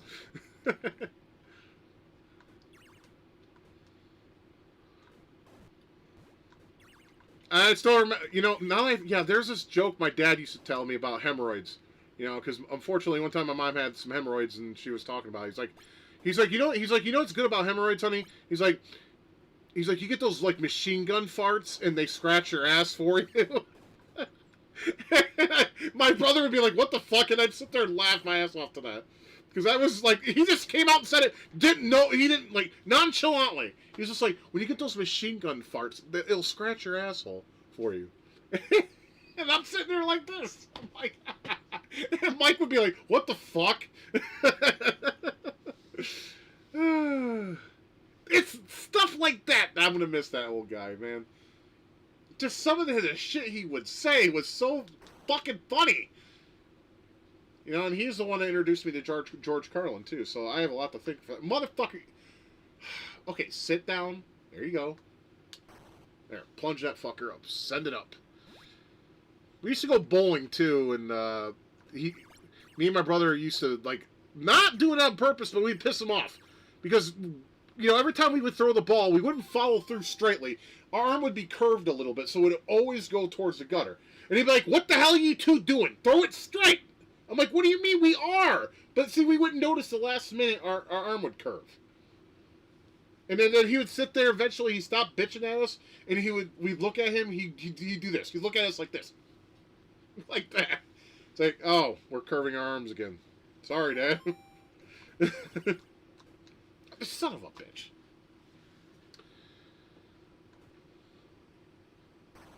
I mean, I have pictures on my computer of, like, one of the last times we went bowling as a family together, and I also have some videos where I got. There's a video I got drunk. And that was just. They're cringe, but you know what? I still get enjoyment from watching those. Because I remember I'm sitting there drinking beer, and I was smoking a cigarette, and I just look at the camera, my digital camera, and I just look at it, I'm like, I'm drunk. But that's okay. Because I didn't eat anything at all for breakfast or lunch, nothing like that. My brother bought, him and I, about basically he'd buy a pitcher, right? And a pitcher would fill up like 4 mugs. He bought 4, so you got to think that's like, that would be like 4 mugs a piece and then he like bought 4. So it was like 12 mugs worth of beer. That's a lot of beer.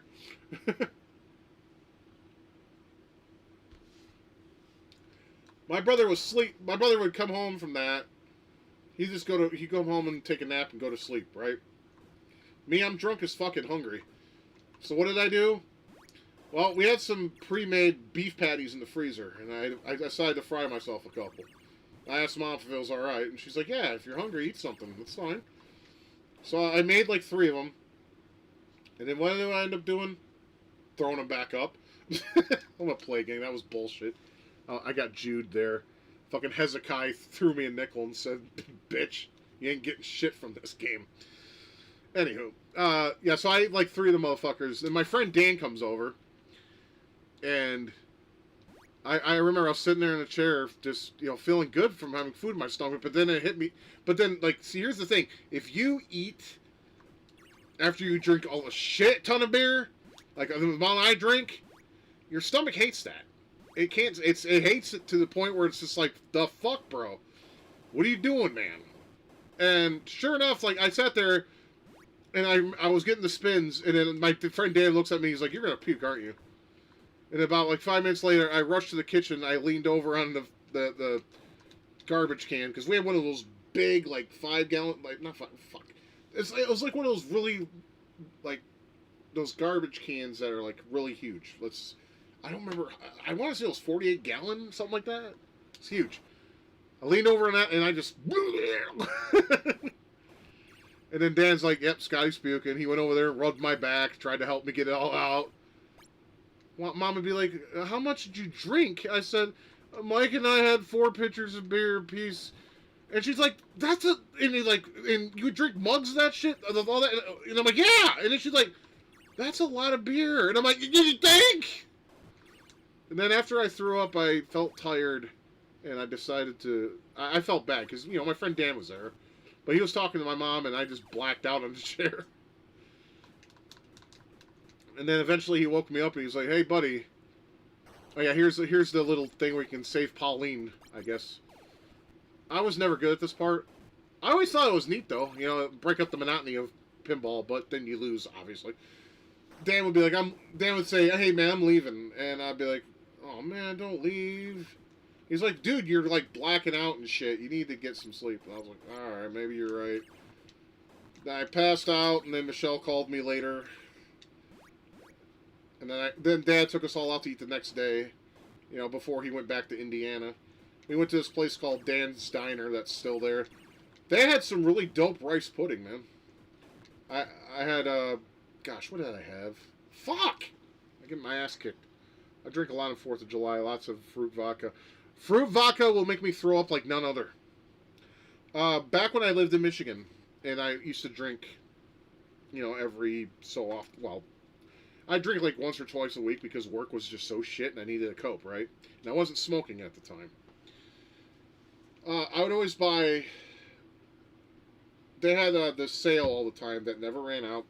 They had Labatt's Max Ice. It was 7-point APV. 2 for $3. No, 2 for 3. It was a steal. You just couldn't pass that up. So I get those. I get 2 tall boys of those, and I get 2 or 3 shots of either cherry vodka, chocolate vodka, or fuck, what was the other one? I want to say blueberry or raspberry. Anyway, and they were by that UV brand, but they were $1 a shot. So I drink the 2 tall boys. And I drink 2 or 3 of those fuckers.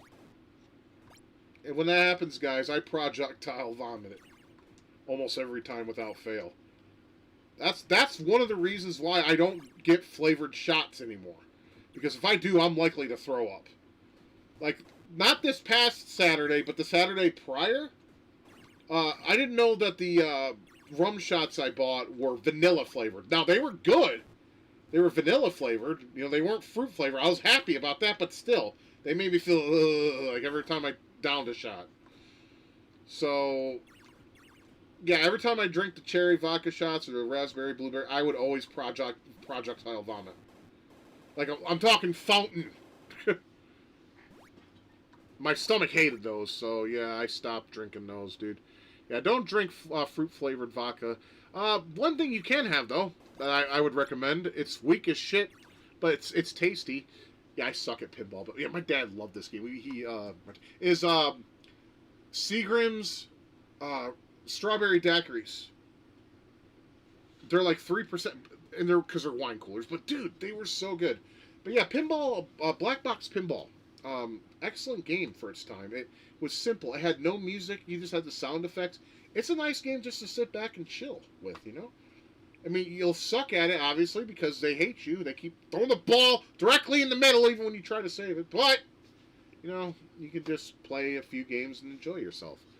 But the next pinball game that I showed my dad that I bought for $2 at Funkaland was... I don't know why that shit pops up on screen. Get the fuck off there.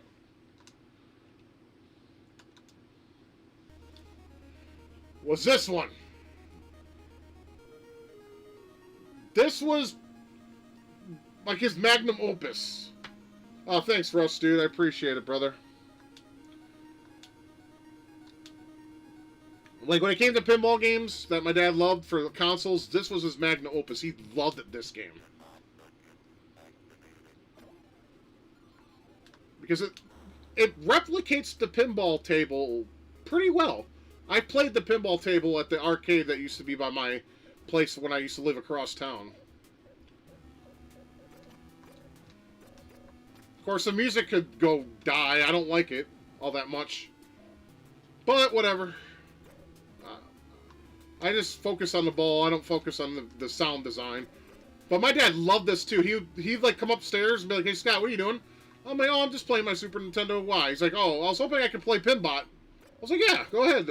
I'll save my game and you can play." He'd sit there in that shitty ass metal orange chair I had, and he'd basically like a kid watching He-Man, you know, just staring at the screen and being completely enamored by it. Because there's a lot going on. There's a lot to get stimulated by, obviously. Because it's based off a real pinball table, just digitally replicated. And they did a good job, I think.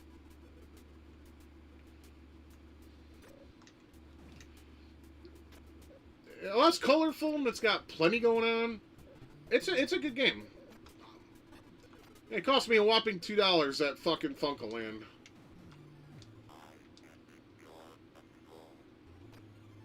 Yeah, if I get the balls in the holes, just like they do on TV. I hope you let him get that reference. Okay.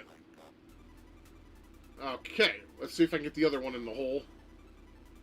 If I do that, then I get boner points, and then I have like 3 balls to deal with. It's not easy to... You would think it'd be easy, but, given the physics, it's not all that easy to do. Fuck. Come on. Of course you're gonna troll me. Of course. Fuck. And this game's actually completable, too, if you get enough points. As well. I forgot to mention that. Yes, you can. I'm glad you got that, K-Tapes.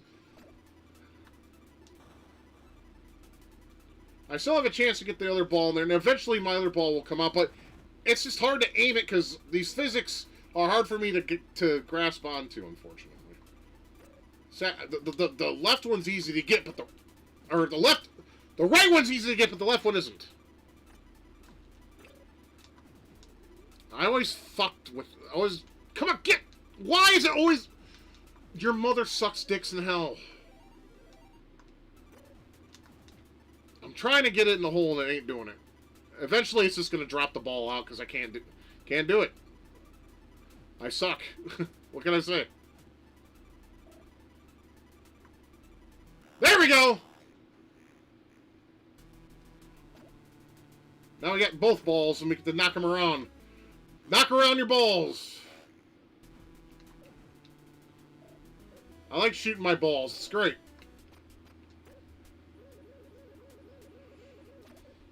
But as you can see, a lot of, like, you can get a lot of points in this. And you can even fuck the table up, too. Like, shake it, but I don't... Tilting, I would not recommend.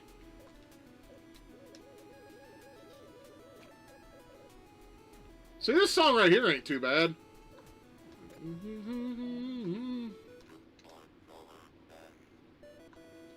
Oh, you son of a bitch. I lost the ball. God damn it.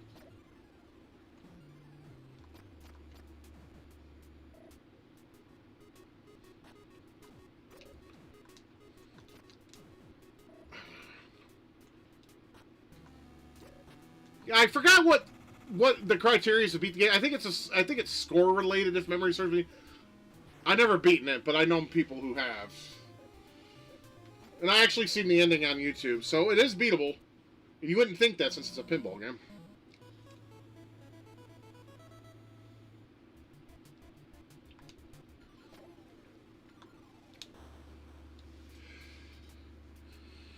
I think my dad's highest score was like 2 million, I want to say.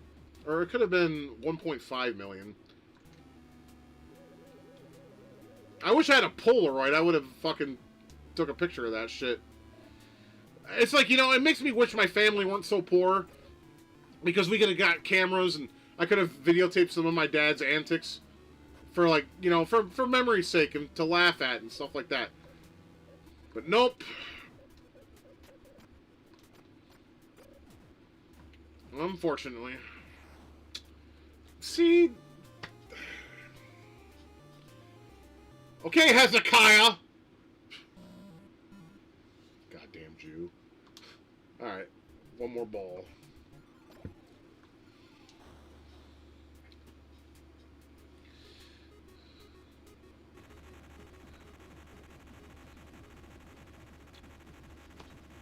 I'm gonna sit here and just do this while that's happening. No!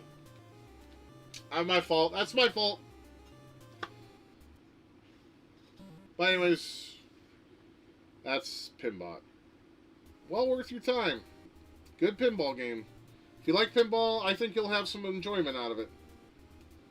Game over!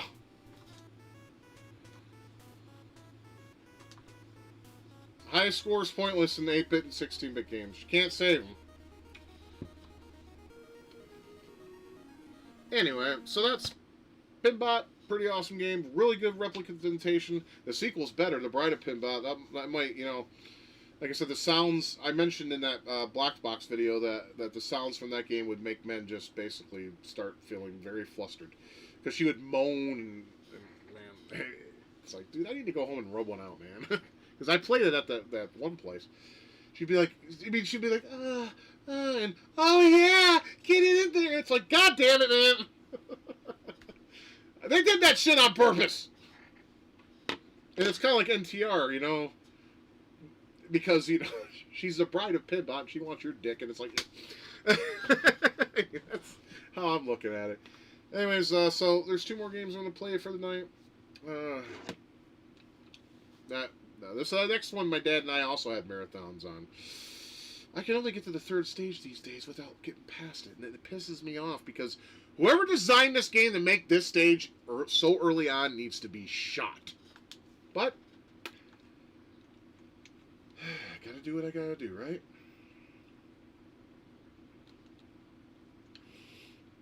Where are you?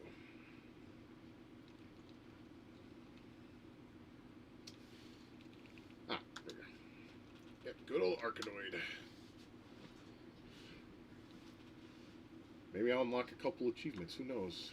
Come on, Dad. Help me get some achievements. Because the story goes with this game. I'll go ahead and pause it. I mentioned it before, but I'll tell you guys. So basically, the story goes... I thought I had a pause. I guess I don't. Story goes as follows. Okay, so around, I want to say 95, 96-ish, unfortunately, our basement would not stop flooding. Okay, we, you know, got it staked and all that. And for some reason, just wouldn't stop flooding. Turns out there was a tampon in there. That was probably my sister. So, you know, we were able to figure it out and got it sussed out. Or at least, well, I didn't. My parents did. So, anyway, yeah, so there was a tampon in there. They thought it was... they had to get it eeled out. I guess they used a snake and that didn't work. An eel did, and they said it was a tampon. So there you go. Anyway, so around 95, for a little while, my father and I would take all our laundry to the laundromat. You know, Mom always asked me to go with my dad because, you know, me and my dad had a good relationship. You know, he didn't have much of a relationship with Michael or Gail, you know, my siblings that lived in the house, just me. So I go with him, you know, keep him company, talk to him, you know, do all the shit. Anyways, so we go there. It was our first time going. They had 2 arcade games. I can't remember the other one. I think it was Pac-Man, I want to say. It probably was, because that was standard at the time. But next to it, they had a Terminate Arkanoid game. And it caught my dad's attention. And he's like, Scott, come here. So I go to my dad. I'm like, yeah, what's up, Dad? He's like, what's this game? I'm like, oh, Arkanoid. It's a game where you use a ball and paddle. It's like Breakout. You have a ball and paddle, and you basically knock out blocks and stuff. And, you know, he's like, I don't know if you ever played the Breakout that we had for the Atari, but that's pretty much what it is. It's a better version of it. He's like, he gives me a quarter. He's like, play it. Show me how it plays. And then, so he puts in the quarter, I press the start button, and basically I showed him the little knob that's in the, you know, on the cabinet, basically to control your Voss chip, which is what it's called. And I'm like, basically, Dad, what you do is you use this little thing, this knob here, to control your paddle, and then when you get power-ups, this button here will activate certain actions. Like if you get the L capsule, you'll shoot them, and if you get the E, it extends your paddle. And he watched me play, and he was nodding, like looking at the game, and when my dad nods, that means he has some interest into it. So I got a game over, and I said, why don't you play around, see if you can get a feel for it. That was a mistake for one reason and one reason alone. You couldn't get him off of that as soon as he started playing. I mean, he took a $20 bill that he was supposed to use for laundry and spent it on that fucking game. And then by the end of the night, after we got all the clothes washed and everything, we had enough, thankfully. You know, my dad asked me, he's like, does that game exist on any of the consoles you own? I'm like, well, not that a particular version, but there is a version for the Nintendo that was released. And then he's like, huh. He's like, do you know how much it costs? I'm like, no, Dad, but I can find out. And then the next day, I come home from come home from school. Oops. And when Dad came home, I was like, do you want me to call the store and see if they got that game? He's like, yeah, go do that. So I called Funkoland. They had a copy for the NES, so I went and picked it up. They wanted $7.99 for it, and my dad gave me a 10. He told me to keep the change since I'll be walking up there. He could have gave me a ride, fucking asshole, but whatever. So I came home and I said, okay, here it is. He's like, keep your Friday open. If you have any plans, keep it open. You and I are gonna play we're gonna play that game on your Nintendo. I said, I don't have a problem with that. So, like, weekend comes on. I mean, I wasn't doing anything in the weekend anyways, other than playing video games, because that's what I would do all the time. That was my life back in my teenage years for the most part. And we sat there from, I think it was like 9 o'clock at night till about 7 to 8 in the morning. Kind of like we did with Missile Command. I mean, we would just play the game. We could not get past the 3rd stage to save our lives unless we got the warp tablet. Because that stage is just a piece of shit. Like I said, I hate the developers of this game for making that stage early on in the game. They should have made it later so you can enjoy the game a little bit. Because the 3rd stage, it's a bitch. You have all these gold fucking rolls of gold bars. You can't destroy those, right? You got to get to the top and destroy those. But for some reason, the ball always finally finds its way to the goddamn bottom, and you have to try to knock it back up there again. And half the time, you won't even be able to do it. You have to either get lucky and get a warp tablet, or get lucky and get the ball up there and get past that level. Or you can cheat a little bit and put in the stage select code, which can only go up to level 15. You can't warp to the final stage and see the ending of the game. Because, yes, this game has an ending to it.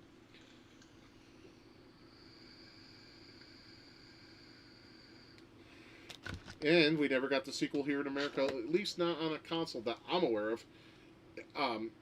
We got it, yeah, I think it was on computers.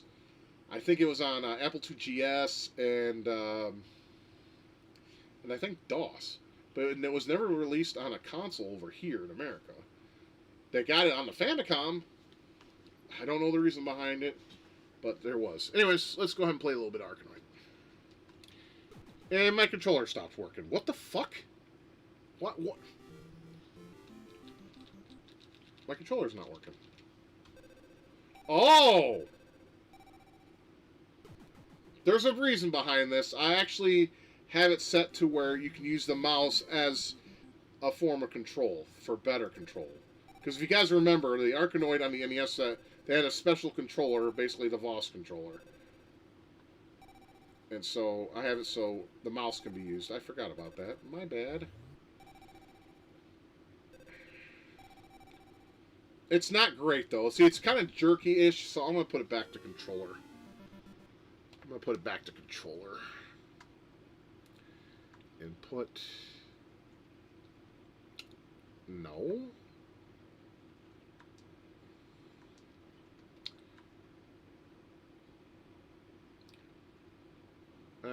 I guess there isn't an option to make it controller only. That'd suck. You should be able to, I mean, maybe with a different core. Oh, you know what I'm going to do? Give me 1 second. I think I can fix this. Main menu, online up there. Let's give myself Nestopia. I won't be able to have any achievements, but that's okay. I don't care.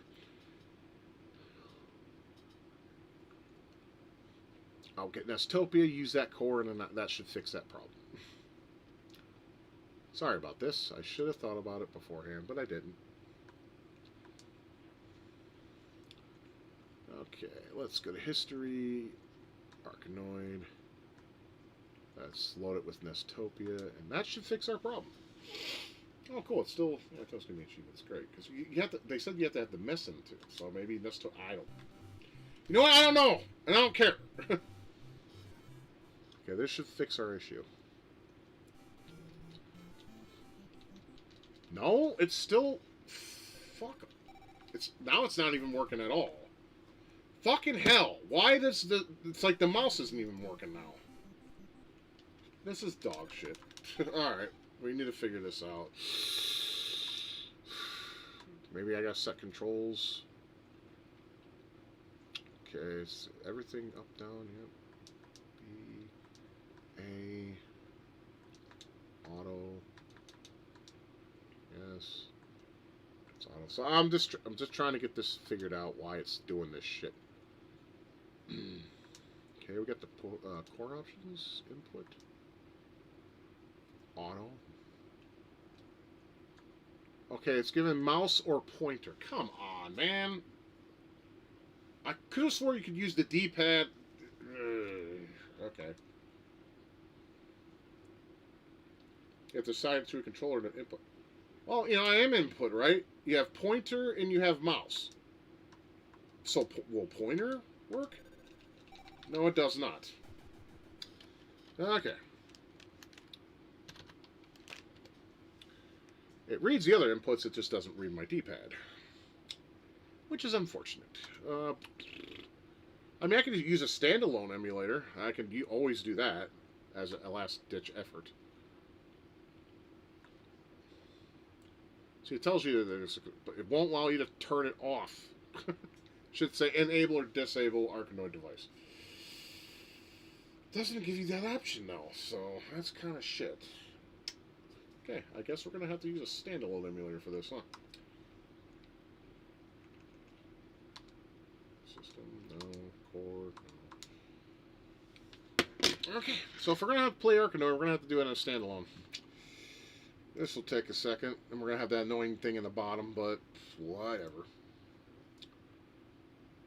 Like I said, we're only going to play like 1 or 2 games of that anyways, because the last game I want to play is going to take a little longer.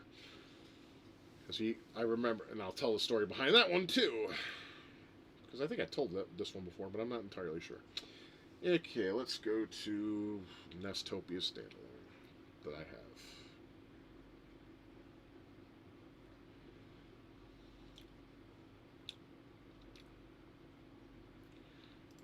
Nintendo, here we go.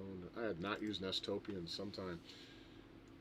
Yes, I have to remap my controllers. Oh man, yeah, I have not used this fucker in a while. I keep this just for instances like these, you know? Okay, so let's set all. Set all. Left, up, right, down, select, start. A, B8 turbo, mic, R. Okay.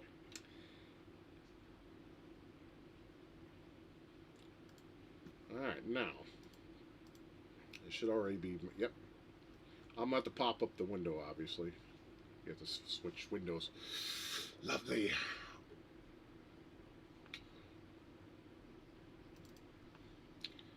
Alright, let's go to good old OBS. Sorry about that border. We're only going to play this a couple times anyways, just because. We used to play this shit a lot too. And that is loud as shit! I'm turning that down. Why do apps always have to start at 100%? It's gay. This isn't working. Dude, the fuck. This isn't working either. I guess maybe we're not going to be able to play. This is retarded. Hold on. Is it mouse controlled again? Okay, I'm getting annoyed now. Because usually this always works. All the fucking time. And now it's not? I guess we're not going to be able... I mean, I could input. It's on controller. The fuck? It is not on goddamn stupid shit mouse. Alright, we're just going to have to play with the fucking mouse and die. Because it controls like ass. It's too jerky and not my taste. I don't like it. I'd rather use the D-pad, but here we go. Yeah, I forgot I had the NTSC filter on here, and it looks rather nice.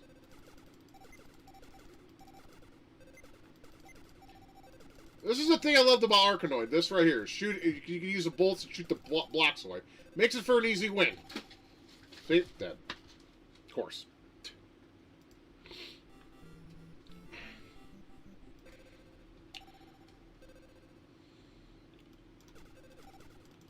I understand they're trying to allow you to have the VOS control emulated using your mouse, but it shouldn't be forced on you. You can use your controller if you play it originally on the NES. I mean, I have a VOS controller. It cost me $20, but I got it one.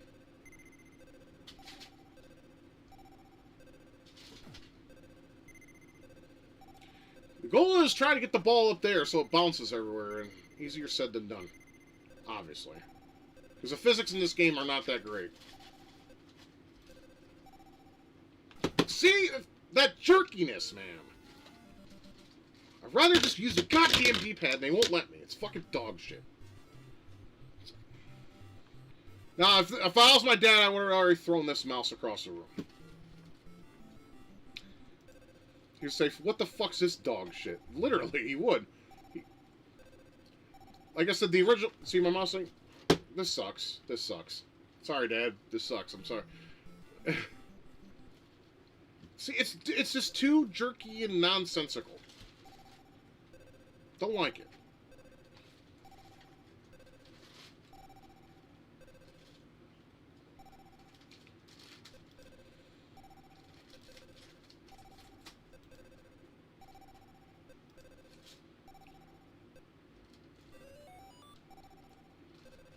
Is that the warp? I was about to say, is that warp? Because the warp, like I said, I'm colorblind. And usually the warp is like, I want to say it's B or something like that. And what happens is you get like this little lightning in the side. It is too jerky. I don't fucking like this. I'd rather use a controller.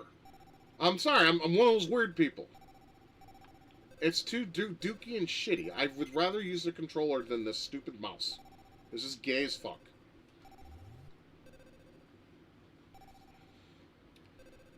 Yeah, there's like this warp tablet, though, that can really save you some time and headaches and frustration of certain levels. I mean, this is the first level. This is, you know, your standard shit, but later on, it gets stupidly hard. I wouldn't say it's not more gayer than the Pride Parade. I mean, that's as gay as you can get, man. Got guys walking around all looking retarded, showing off skin, being basically scourges.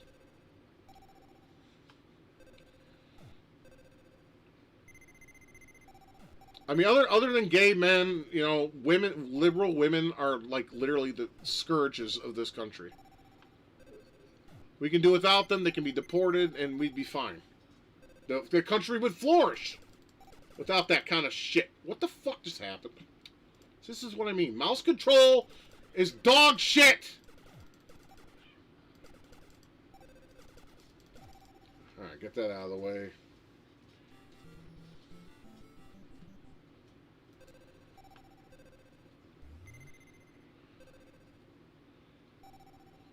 See, the physics shit is so annoying. And no, it should not come back down here. That's bullshit, dude.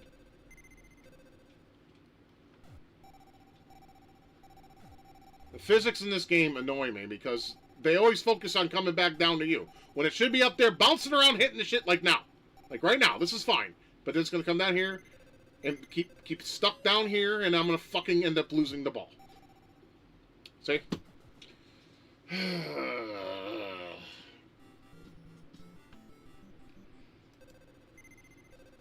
Just give me the controller. I'd feel much better with that.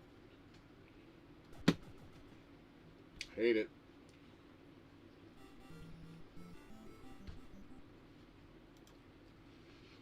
Yeah, see, I click on different things because of the mouse. Like, around the window, the game window, and all. It's fucking dumb.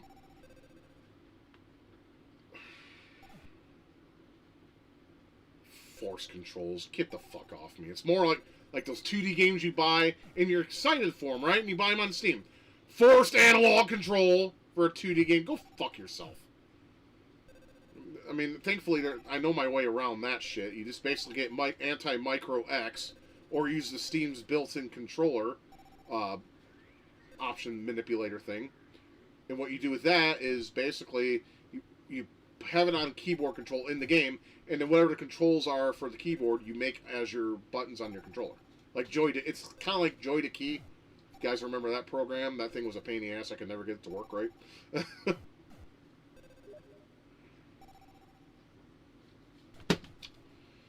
Oh, this is pissing me off. It's alright, we'll get game over in the next fucking... I'm sorry. I'm done. I'm done. Nope, not playing that. Not with mouse control. I'm gonna find a way to get the fucking controller to work, but the next game is the last game for the stream. My dad loved it, because the story with this was, you guys know how the Nintendo got broken, right? The original controller, or Nintendo. So what happened was, Valentine's Day came rolling around, and Mom told me, hey, we got a surprise for you guys when you get home. You know, I was excited to know what it was. I come home, and Dad's on a new NES playing Rad Racer. He just bought it. And he's, like, in love with it. And what happened with that NES, though, is, like, all our games didn't work because we didn't know you had to clean them, because we were stupid like that. So my dad took the NES back, said it didn't work. The only game that worked with it was Rad Racer, because the other games needed cleaning, that's all. It would have worked just fine, but my dad's an idiot, and the rest of us were too. You know, but then, you know, a few years pass, and then I got Rival Turf, hated that fucking game, and I sold that off at Funkoland, and my brother gave me the difference, and I was able to buy a new Nintendo, and that lasted a couple years. And then the GPU and that got fucked off. So, my brother's friend Steve Bayer had a Nintendo that he's like give me, he's basically, was your dad ever into anything in the 4th to 6th gen? No. My dad did not like, the only thing he liked, okay, there's one thing he didn't like. He didn't play Genesis. He didn't really care for the 16-bit consoles. Too many buttons. He did like the music from Metropolizone on Sonic 2. For some reason, he really loved that song. Thanks, Movie Maniac. I appreciate it. But so we're gonna go ahead and play the last game for the night, which is Rad Racer. I know I already did a Let's Play on that, but I'm doing it for my dad, and I'm gonna see if I can complete it. So I remember the last time I streamed that game, I was fucking hammered. I could not get anywhere, but well, actually, I got pretty far, but we'll see if I can complete it. You guys need to calm the fuck down. Cats are being basketball Americans. So the last game for the night that my dad really liked was Rad Racer.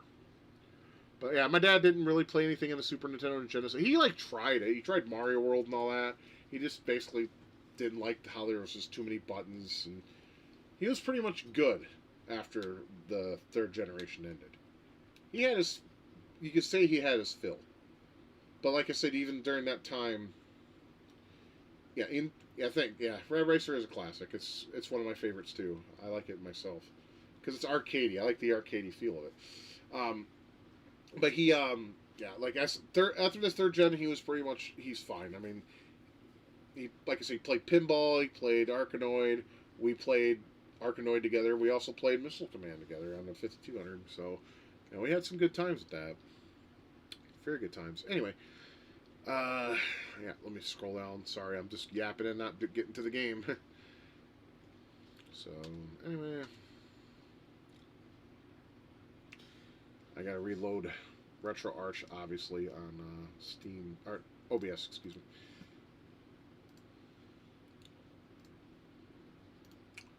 This will just take just a moment. I don't know why the screen's green, but it'll change probably as soon as I highlight it. There it is. Yeah, there's that. It's also called Highway Star in Japan. Now, if I wanted to be a bitch and didn't want to play through the game, I could do the stage select code. Let me see if I can remember how to do that. I think I do. Let me try, just for shits and giggles. I gotta wait for the demo screen to come on. Let me see if I remember how to do this correctly. I gotta wait for the demo screen, obviously.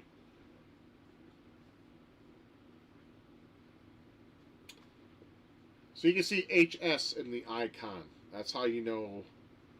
I didn't know what that was as a kid. I'm like, what symbol is that? And then I later found out it's HS, Highway Star. Because my stepmom, she was good for my dad. But other than that, I mean, we're just meh. Okay, I didn't do that right. I did the first part right. Anyways, doesn't matter. Here we go. I mean, we got along. We did get along. But it was what it was. What can I say? Alright. We be speeding down the highway. Here I am. On the road again. Here I am. Up on the stage. Here I go. Playing the star again. Here I go. Turn the page. Oh, sorry.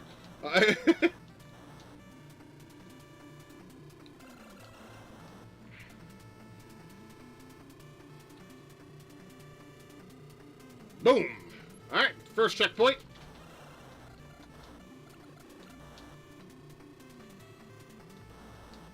Rad Ranger.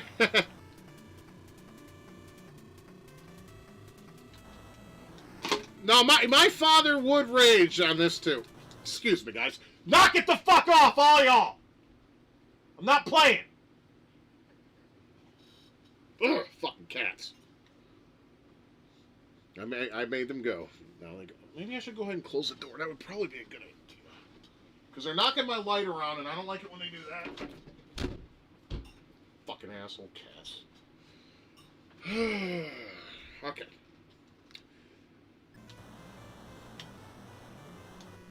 Oops, I was pressing the wrong button. My bad. Alright. If you press select, you get a cool little 3D mode. Look at that shit. Yeah, isn't that high tech? No, it's gay as fuck.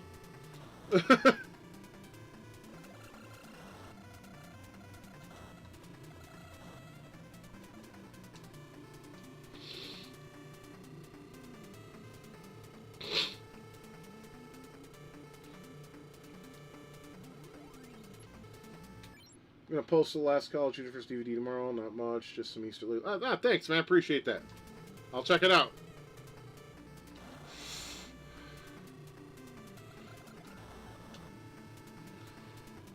I don't know why, but that background part right there reminds me of Star Tropics title screen. I don't know why. Maybe because it's all like palm trees and shit.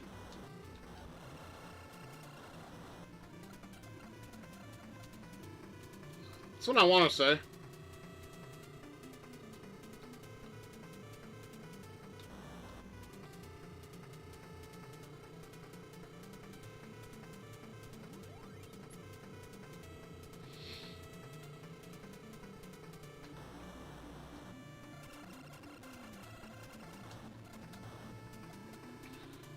This level's almost done. These lovely Volkswagen Beetles.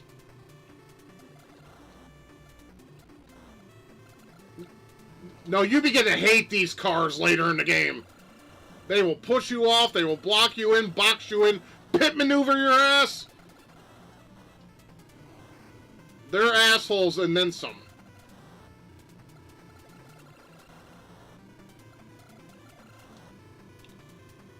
And boom.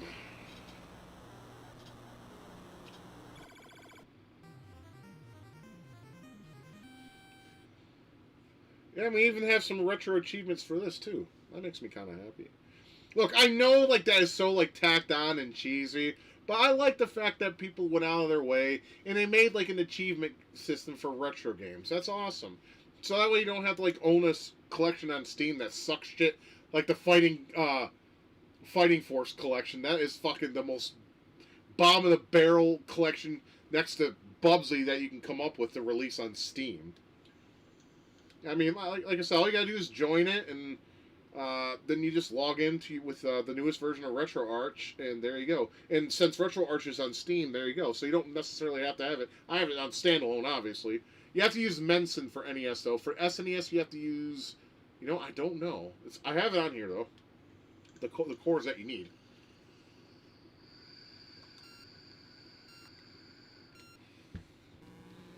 Let's play a gay song on here.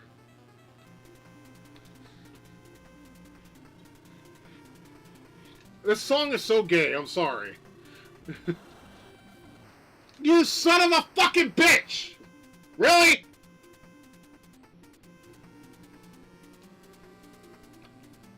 Hopefully I can still hit the first... If I can't, that's alright. There's a continue code.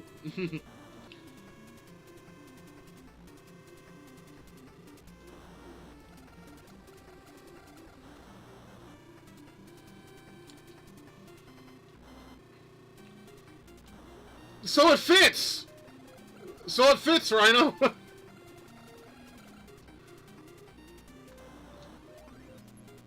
See, they're pit maneuvering and boxing me in fucking pieces of shit.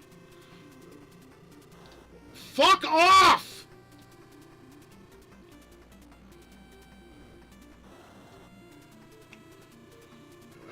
Alright, we're just gonna have to wing it. There we go. Ooh.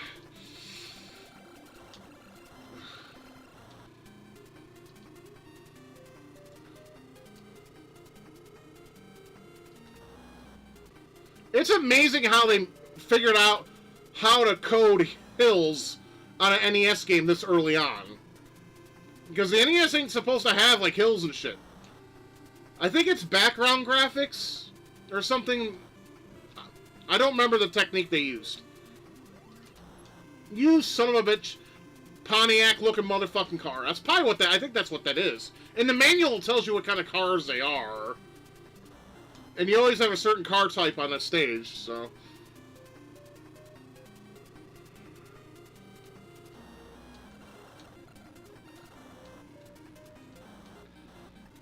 Get the fuck out of my way, asshole!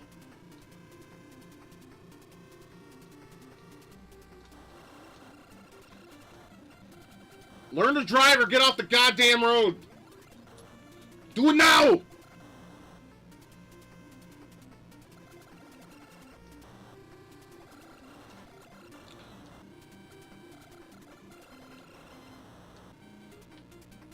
Move. Bro!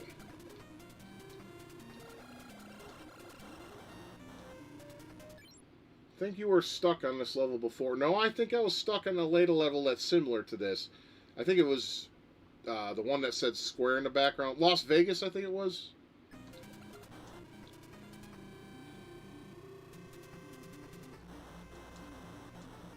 I don't recall getting stuck this early in the game.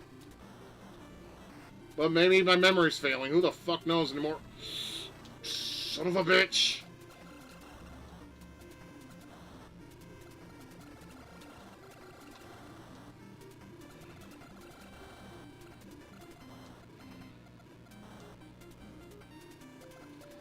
This is like the longest turn ever. Holy shit.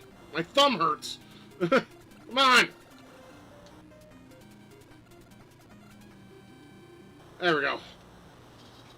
Whew. Vehicular know-how. I'm not... No. I just know how to play this game because I've played it a lot. It's very arcadey and very fun. I like it better than Outrun. Outrun's too chill. This game is more arcadic, and I like that. Now, when I was a kid, I struggled a lot on this stage. I couldn't get past it. Because the turns on this stage are dickholes. And they still are to this day. I don't really struggle on them as much as I did then. But still, once in a while, I have a hiccup or two.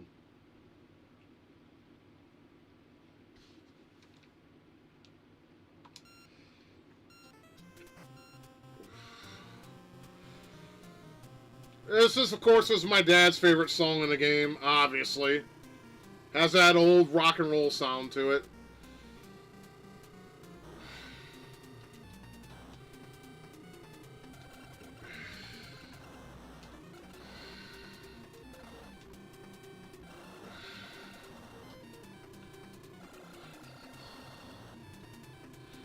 I like the parallax scrolling on this stage. It looks kind of nice.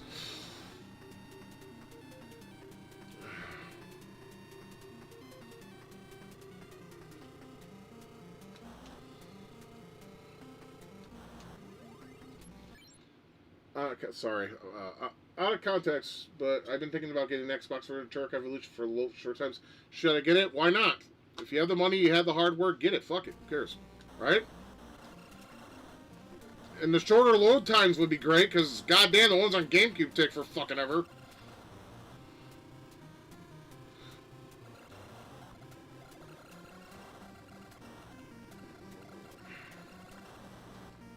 I mean, I got Zelda's 1 and 2 on Game Boy Advance. I have absolutely no reason to own those, other than I'm a fan of those.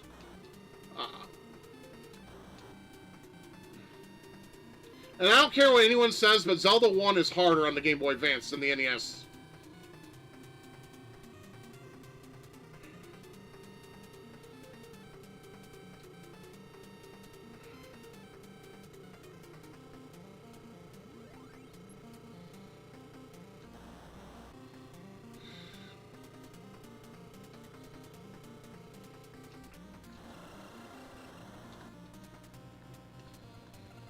Yeah, if you find it for a decent price, go for it. Why not?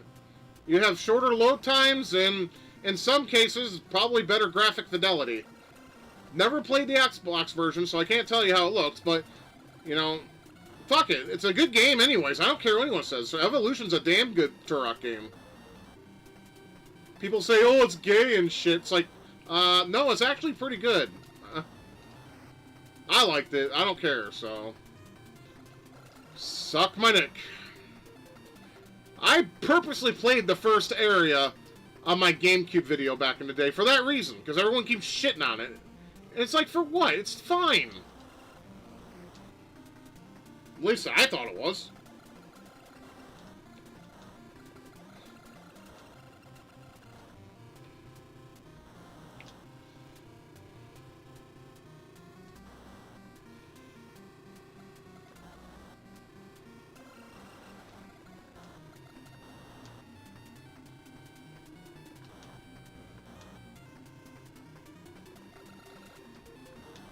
Dude, get the fuck out of my way. These cars aren't like real life. They always get in your way and shit. It's like, go away. Yush. I would love a new Rad Racer, but Square won't make one. They're too much on the cocks of Final Fantasy and all the goyams that support it. And which is a shame. I would love a new I love Rad Racer. Always did. You know, but we have plenty of racing games similar to it, with that have checkpoints and you continue on. It's fine. Like, you know, F-Zero's not exactly this type, but you know, you go through one track and all that, and then you are basically, it's a checkpoint because, well, you go through, you know, until you beat the race, but you got to come in a certain place. What I like about Rad Racer is you don't have to come in places. All you got to do is beat the clock. Simple as it gets. And it's also insanely crazy, as you can tell. Forza Horizon's fine. Yeah, that's a pretty good game. I also like Burnout. Burnout's pretty fun too. I like crash modes in those games though, more so than the racing parts. I'm not gonna lie.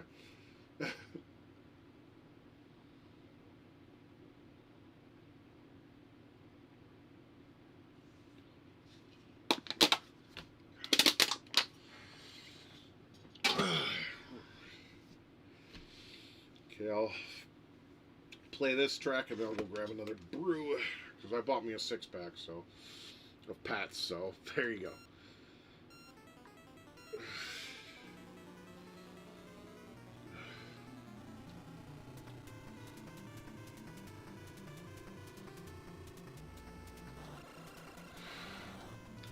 This first part, you really got to be careful because it's all nothing but turns. You got to be real careful here. If you don't know what you're doing, you're going to get fucked.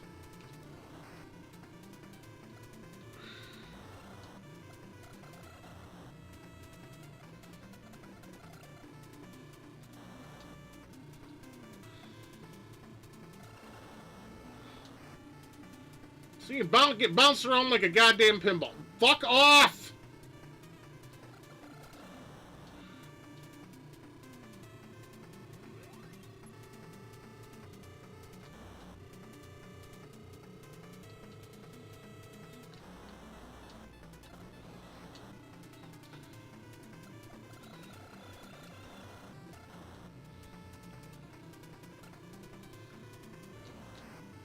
Son of a bitch. Like I said, these motherfuckers are ruthless, man. They're always in your way, and they always get in the lane you're trying to be in, and... I mean, they're programmed to be that way, but they're still assholes.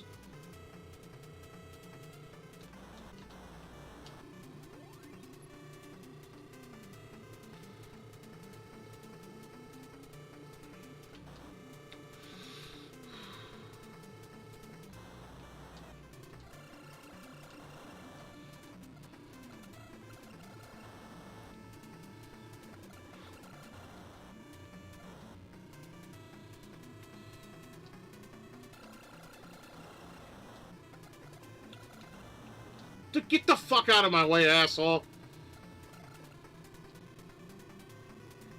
Your mom is liberal and deserves to get pissed on.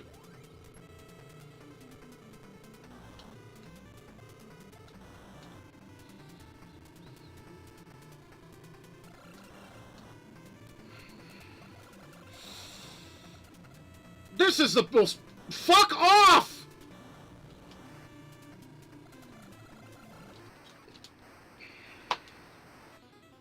I don't know if I'm going to be able to beat this stage, but that's alright. There's continue codes. That was bound to happen. Always is. Fuck them.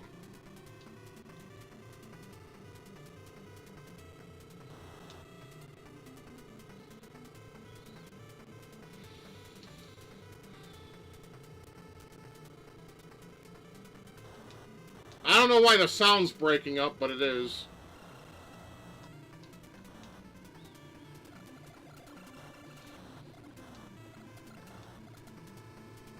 Probably because there's so much shit happening.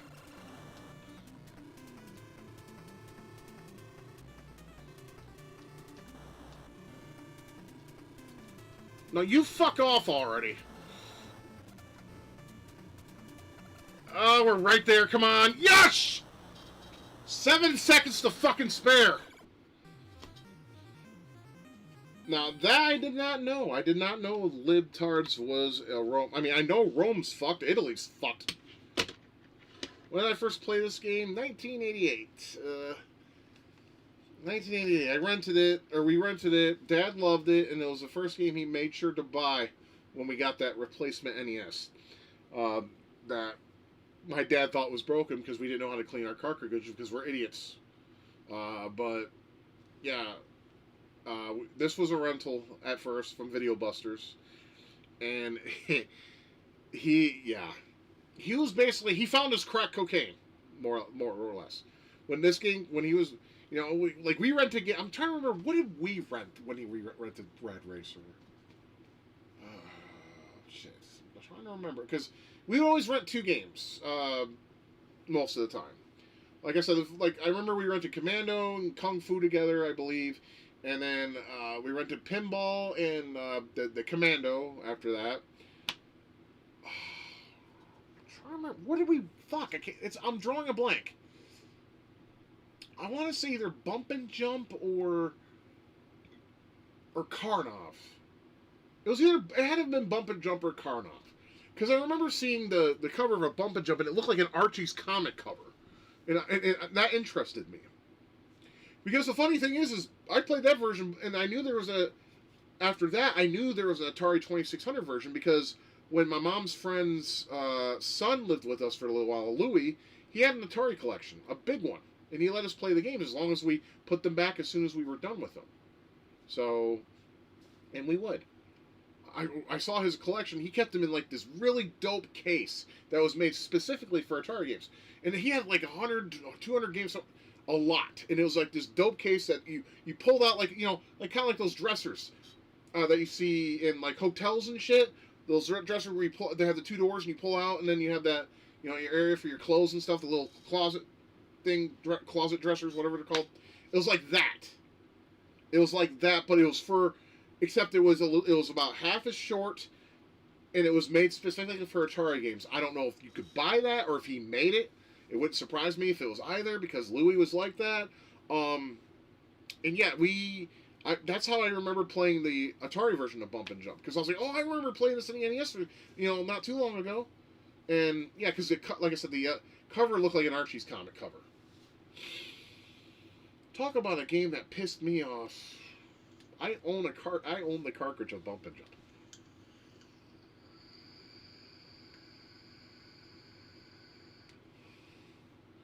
I remember when I bought that. Me and my friend Ricky went to Funkoland, and I had $4, and that's how much it cost, $3.99 plus tax. And sure enough, there was a copy of Bump and Jump, and I was like, "Fuck it, I'm buying it." That's how it was back then for me. If they had like a game and I had the money and it was something I'm familiar with, fuck it, I'd buy it. And I would either fall in love with it or fucking hate it with every fabric of my bones. What game was that? Easily fucking Heroes of the Lance, Advanced Dungeons and Dragons. That game is dog shit. I like the property because that was when TSR ran it. Because Wizards of the Coast ruined D&D. I don't care what any of you motherfuckers out there say. Cucks of the Coast, as I call them these days, or Wokes of the Coast, who made orcs racist, which is fucking the most stupidest fucking reasoning I ever heard known to man. That's some fucking SJW shit. You ruined D&D. TSR was D&D, and it goes no further than that. And it never will. I don't care if there is a 100th edition out now. Fuck you. That shit doesn't count. That stuff's moot, because it's not D&D. TSR was D&D. And then, of course, they got bought out by Cucks of the Coast. Fuck them. I don't even like D&D. That's the thing. I like the video games. I don't like the actual tabletop game, rolling dice and doing stupid shit. Sorry, I need visual representation. And I've said that many times. I just can't play it. And then, of course, there's Shadowrun that does the same thing. MechWarrior that does the same thing. Car Wars, something that was made by some fucking company that was basically, ripping off the tabletop shit. I have respect for tabletop, but I don't like it personally. It bores me. It's like what I would do stupid shit. I would go, okay, my warrior's in the corner. Like when my dad played D&D a couple times with my brother. His warrior was, he's like, okay, my guy's jacking off in the corner, right? My dad said that to my brother. He's like, okay, well, if you roll a die, that will up or lower your charisma points. So my dad rolled like a 9 or something, and he's like, okay, you get 9 charisma for shooting your load all over the rock. And my dad's like, my guy is a fucking handsome dude. What can I say? And I remember our friend Travis told my dad, he's like, if your dude's so handsome, why is he jacking off? Why isn't he fucking any elf bitches? And he's like, little boy, don't test my patience. I'm going to miss that old man. He was so fun. So cool. But anyways, I'm about to go grab another beer and play this shit. We got about 3 stages left to go. But yeah, Dad be like, little boy, don't test my patience. Because Travis is like, why don't if you're so, even though you got, your charisma went up and everything, and why is your guy beating off? Why isn't he fucking some elf bitches? My dad gave him that look, and he was like, little boy, don't test my patience.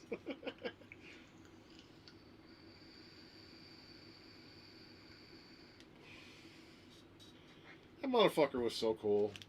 He was like the kind of guy you would want to have hang out with your clique. Like if you go, like if you had like a group of teenagers, see that's what we used to call them cliques. When you had like just a bunch of people that you hung out with, right? And like seriously, my dad was old as shit, but at the same time, he would fit right in. He would joke, laugh. I mean, fuck me. He would buy my friends beer sometimes for fuck's sake. He would literally go to the like, dude, like. I remember when my friend Steve Stork came over. Girlfriend Amy broke up with him. He was like in a very shit mood, and he was like, you know what? Sorry, I got a booger in my nose. It's pissed me off. He's like, you know what? He's like, I wish I had a beer. And my dad's like, do you want one? And Steve's like, are you serious? He's like, yeah, I was gonna go buy me some Pabst Blue Ribbon, but if you want something, I'll buy you. What's your poison? And he's like, I want Bud Ice. So my dad went and got him a Bud Ice. How old was Stork at the time? 16. He just said, you tell your parents I'm beating your ass. That's what he would told. My dad would say that. He would tell any of my friends that he liked, because he liked Storks, the Stork brothers, because they're from Germany. You know, and my dad had a thing. You tell your parents, or if they find out that I bought you beer, not only are we never doing this again, but I'm beating your ass, and I'm not going to hold back. You're going to go home broken and bleeding. Because he's like, I don't play that game. He's like, I'm doing this because I like you. I wouldn't do it otherwise. That's what kind of that was the kind of guy my dad was. Cool as fuck. Chill as hell.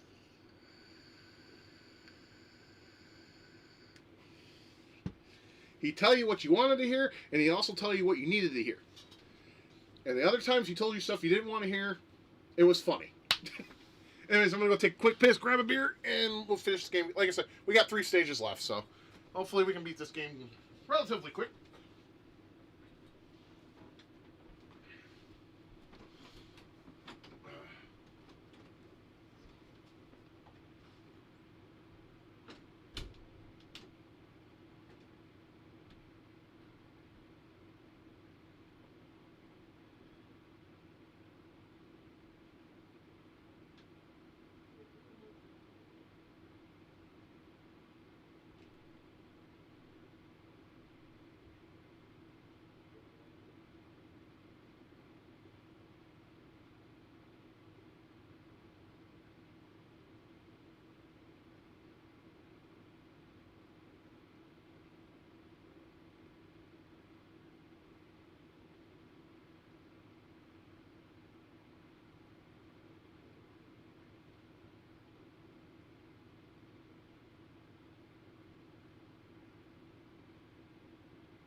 Cat, if you behave, you can stay. But if you don't, you need to go.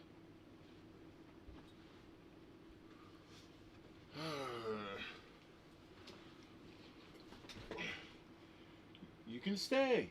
If you don't, fucking knock shit over and be retarded. Okay? Cat. Oh, speaking of like girls and shit and my dad had a huge crush on Gabriella from Xena Warrior Princess. There's really not a guy that lived. Thank you.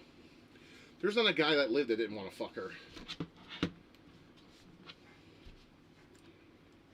It's the truth. She was blonde, she was elf-like and cute. I wanted to fuck her. I'm not gonna lie. Shit.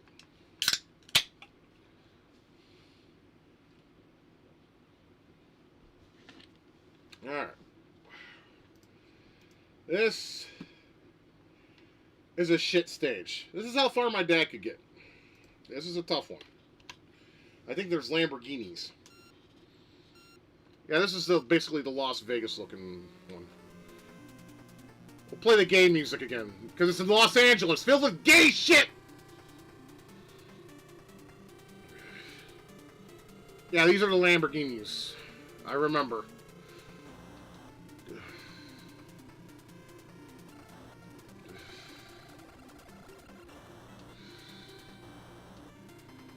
Get off. Go away.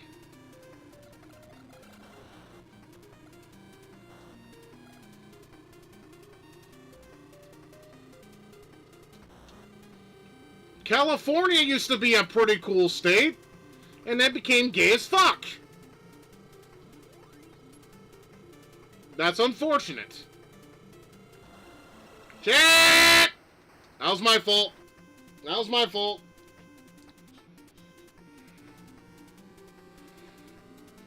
Hopefully I can repair what I just did there.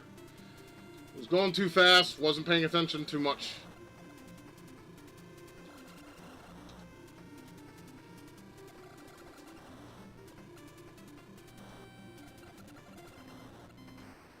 No, that was bullshit, dude. I was not going that fast. I don't think I can repair that, unfortunately. It's alright. Like I said, continues. There's a continue code.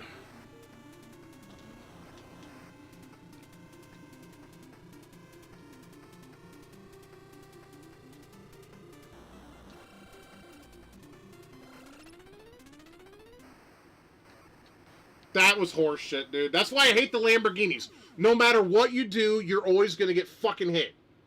It's crap. Anyways, it's alright. We got this. Hold A, press start. Look at that. It's like magic. No, it's fine. It looks simple now, but back then, we were like... we were just glued.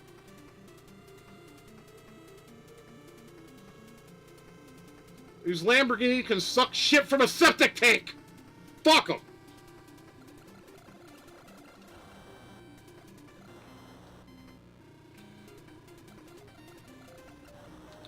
Dude, if this was a CRT, I would throw a fucking beer can at this game and tell it to suck my dick, I guarantee it. Like my dad did.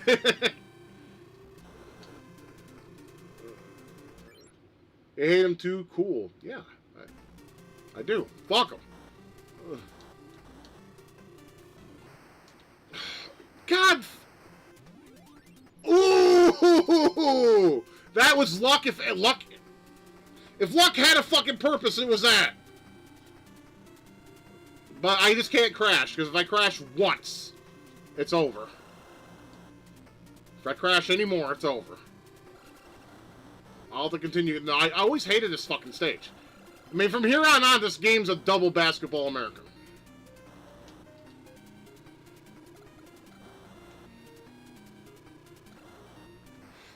Every god fucking damn time! Dude, you can just like, I don't know, stub your toe on one of those motherfuckers and you get launched.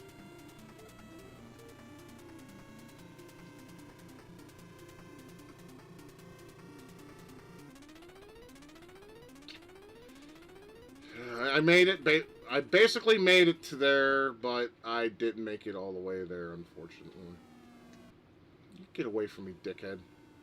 Let me fucking lose in peace. I was right there. Right past it. I would have... right there. Once... Motherfucker. It's alright. We can continue. We can do this until I beat the game. I don't care. Okay. We gotta play the game music. It goes with the fucking place we're in. Yeah, the Lamborghinis suck shit. They can die. But especially the blue ones. They make me nervous, though.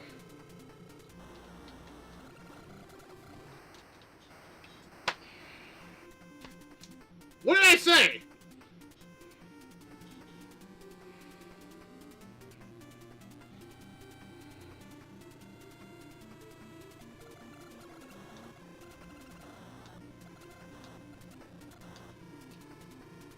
away from me.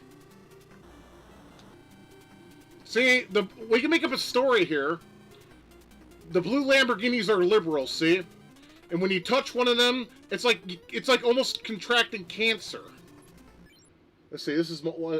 That's what I mean! That's why I said Vegas earlier. It looks like Vegas. It does. It looks like Las Vegas. It does not look like Los Angeles. It looks like Las Vegas. And you know what they say? What goes on in Vegas stays in Vegas. I'm pretty sure some fucking hardcore gay ass shit would happen in Vegas too.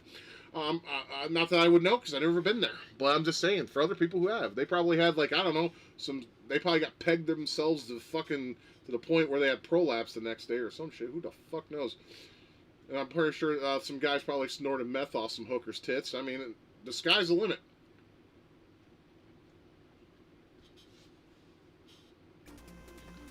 So I don't know why it's called Los Angeles.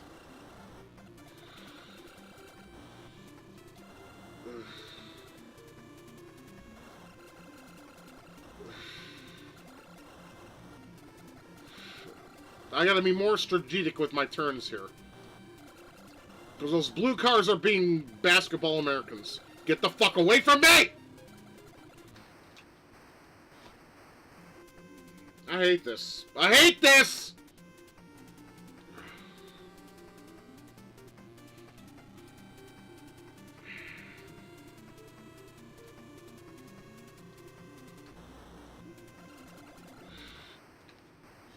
See, that's what I mean.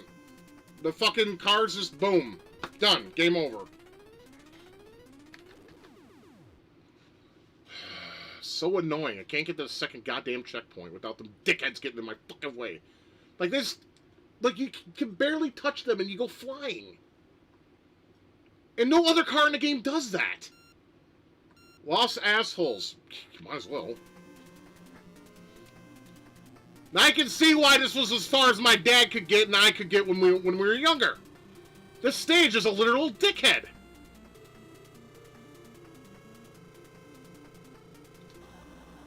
Go away! Goddamn lefties. It's blue for a reason, blue for Democrat. Get away. Don't want you. You're disgusting.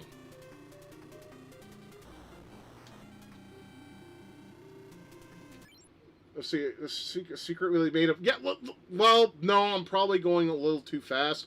Well, that's the thing. You got to beat the clock, so you kind of have to use your turbo. But you do slide a lot, yes.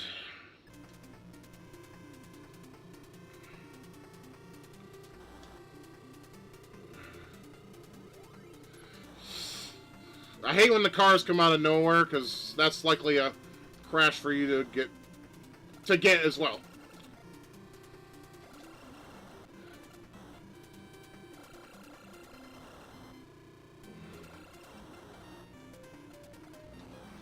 Get the fuck... Oh.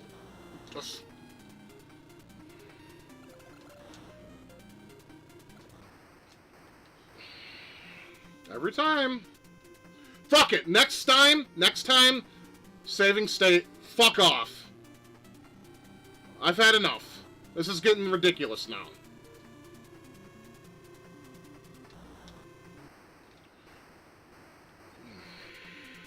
I hate this.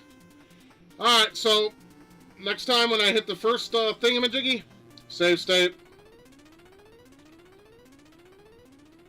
Because this stage is a piece of shit. This should have been the last stage. Because the last stage is just long. It's not all that hard. I mean, you do get sometimes crashed out and you really can't afford to. But honestly, I think this stage is a lot harder than the final stage. The game to take a break when I went in his room and pushed for assessment. Oh, yeah. That is enough to piss anybody off, I would assume. Okay, I'm gonna cheat a little, because fuck this. I'm streaming, fuck it. Cue the game music!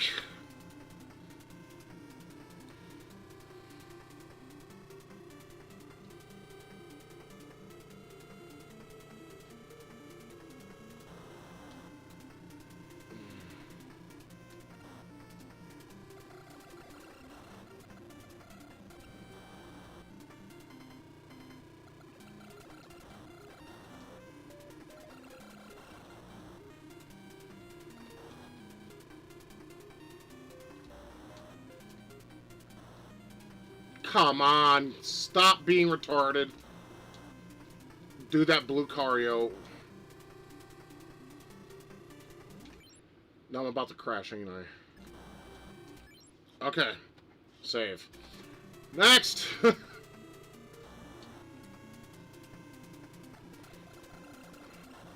I don't want to do that, but this game's starting to piss me off. Or at least the stage is.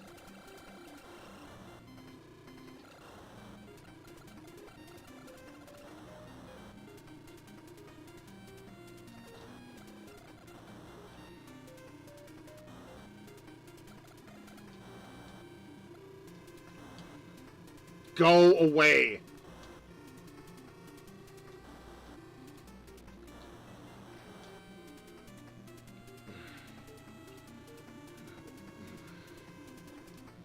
I'm trying to play as strategic as possible.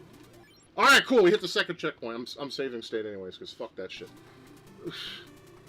I mean, I can't blame him for being pissed off, Secret Moment, man. That shit... Not cool. Not cool.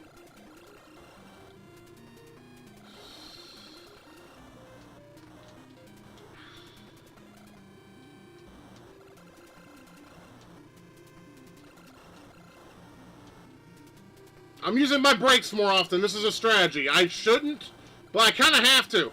Otherwise, I'll crash. Because these guys are dickheads.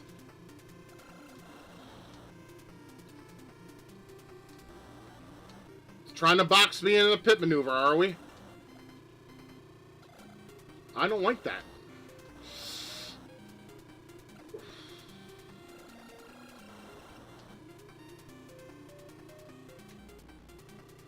I'm scared of you. Okay. I don't know if this is going to be a good idea, but... There we go. Okay. This game is almost set up like...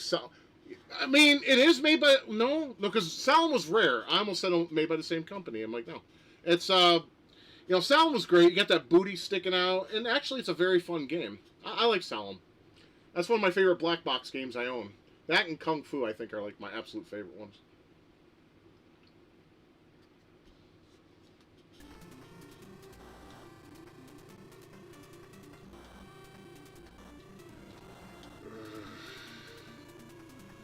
I mean, that booty is so pronounced in that game. You can't help but stare at it, you know?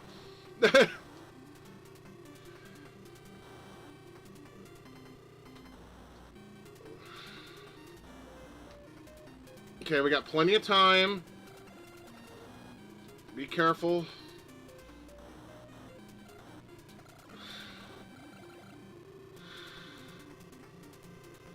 No, you bitch! Yes! I didn't have to use any of my goddamn states. I am proud of myself there. I was so proud of myself there. I didn't have to use any of the states I made. Just had to use a little bit of strategy. Oh my god. Yeah, we got 2 more stages. Like I said, the last stage is it is basically what a last stage should be. It's hard and it's very long, but you know, you just gotta get past that shit and you can see the ending. So we got 2 more, you know, this stage and then the next stage, and then so technically 3. Because you got this one, 7, and 8. Sorry, I'm just...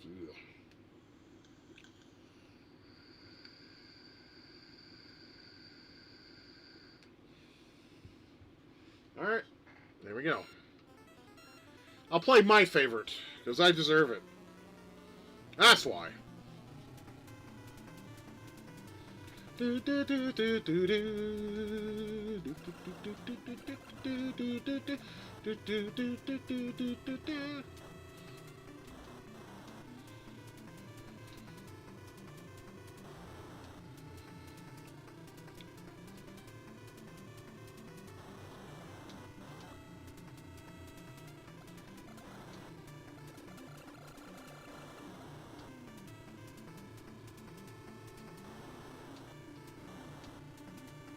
Stop pit maneuvering me, you sons of bitches.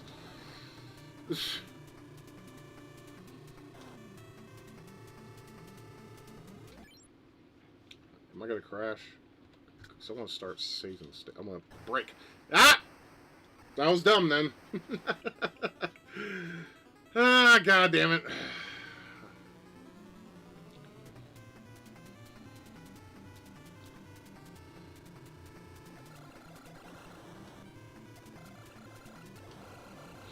Get off the you.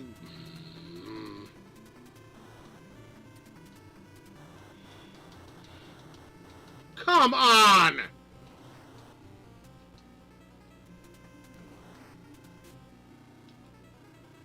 Give me my song, thank you.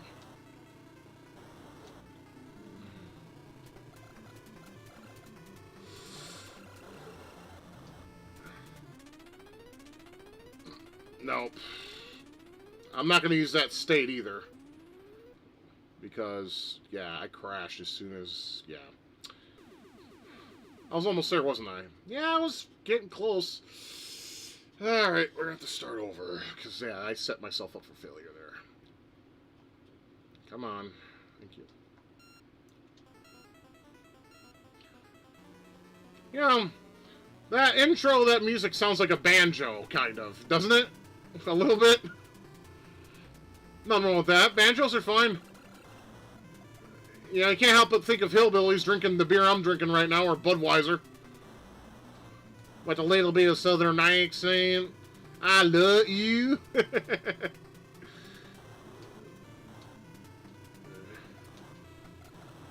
You son of a bitch. Fuck off. The Adventures of Bo Billy. I like that game. Fuck off. Even the American version. I can beat it. I did it. I did a Let's Play of it. I made a Let's Play of that shit, and I beat it just to show off GameSack. Because they suck. They did a Playing with Sacks episode, and they couldn't get anywhere because they suck. And I was like, what about that, GameSack? I beat that game. Fuck you!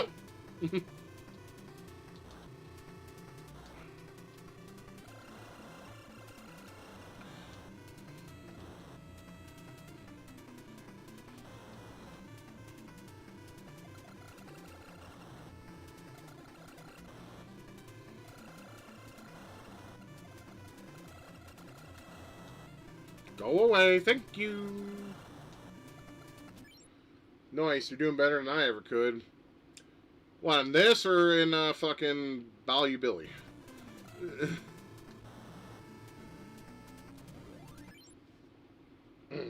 Well, I know I'm cheating, I'm using states, but...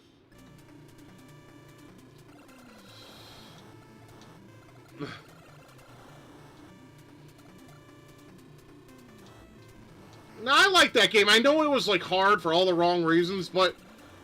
You know, you could learn it and beat it anyway. Much like any hard game out there. The trick is to get the fucking whip.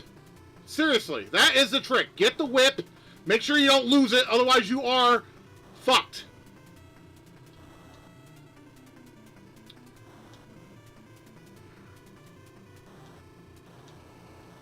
Ooh, that was close.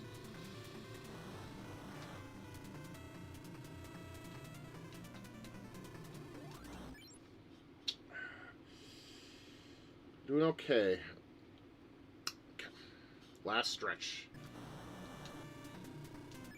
Playing BB as a kid, it was fun as hell. What, basketball?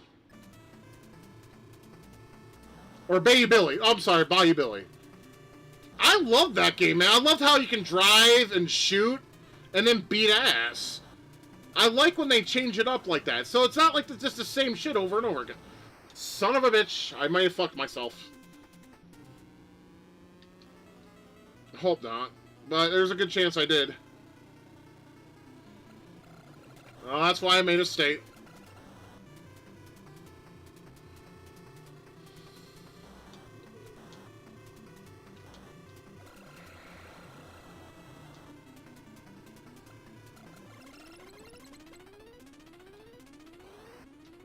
Nope.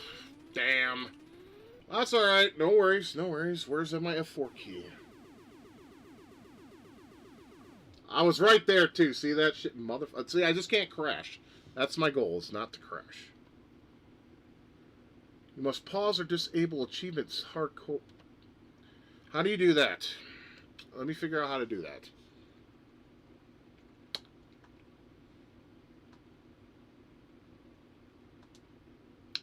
I think that's how you do it. Or did I press the wrong button? Hang on. F1. Ah, yep, it's off. Okay. Because I'm not hardcore. I just want to beat the game. That's it. Okay, so...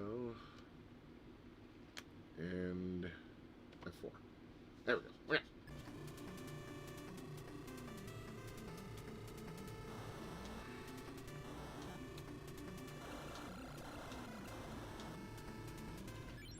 It's a beat 'em up, a racer, and a shoot. Yes, it is, and it's done pretty well. I think. I mean, I like that game. I mean, a lot of people may dislike it, and that's okay. Son of a bitch!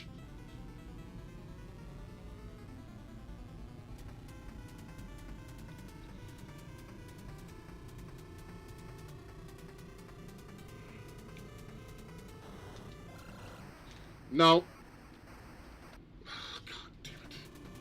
Alright. Alright, let me play a little bit more carefully.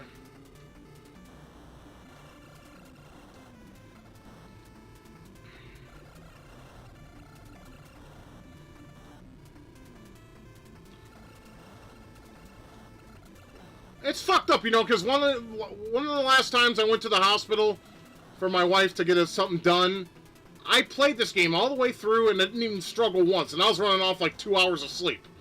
It was crazy.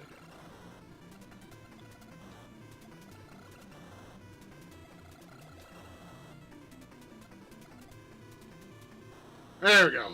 Alright.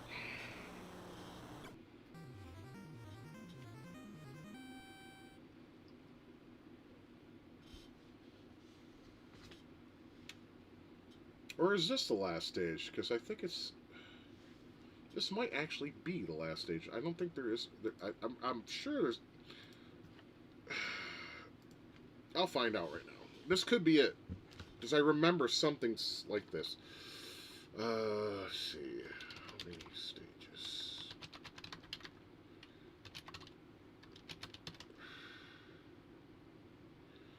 Okay, there isn't. There's 8 stages. Okay. I'm wrong. Okay, I could have swore this was it, because I remember seeing that... Never mind. It's just the beer talking. I'm being retarded now. I guess you could say I have a little bit of a buzz going off this weak-ass beer. It's fine. Alrighty then. I'm not looking forward to this stage. Those stages also just a flat-out dickhead. And then the final stage is even worse. I mean, my thumb is a little better than it was the other night when it was sore. You know, but still, fuck. Alright.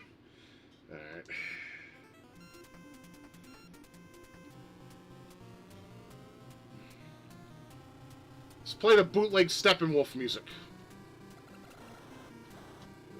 Yeah, that's right. Yeah.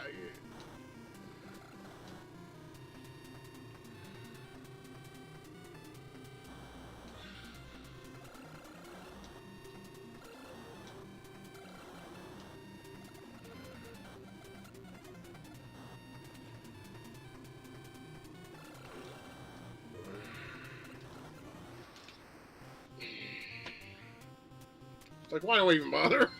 You know? These cars are assholes.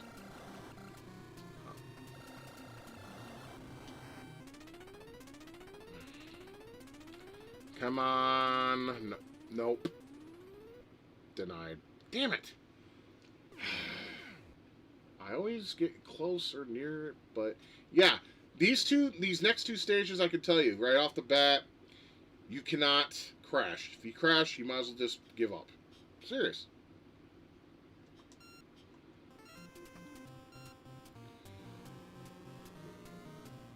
I like playing it from time to time. I'm not gonna lie.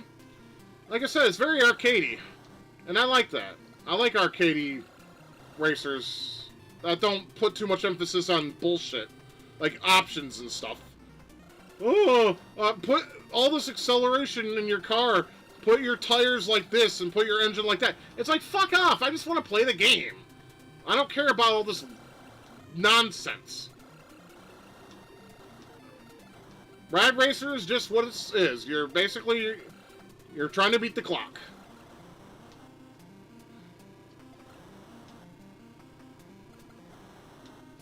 Bad setup right here. I meant to save, but I guess this is the best I can do. Go away, for the love of God!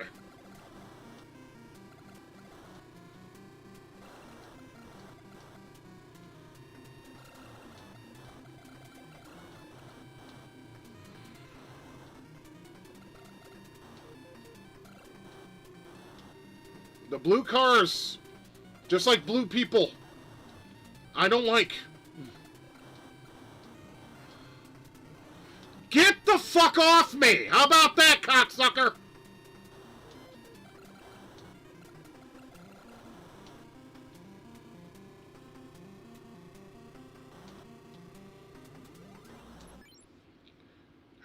I'm braking, and the reason why I'm braking is so I don't run into the back of one of those cars and crash. Because they do pop out of nowhere.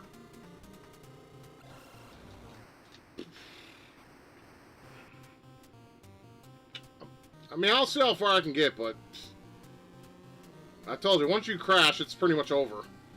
But who knows? Maybe I'll get lucky. No.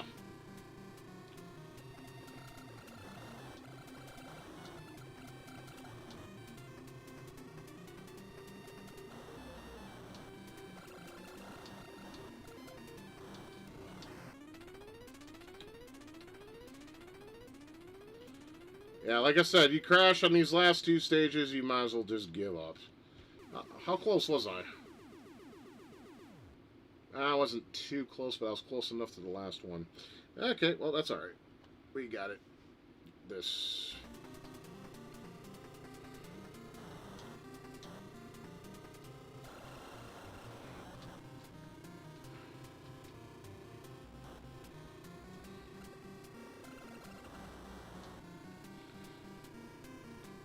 Yeah, I mean, it's of no secret I fucking hate the other cars.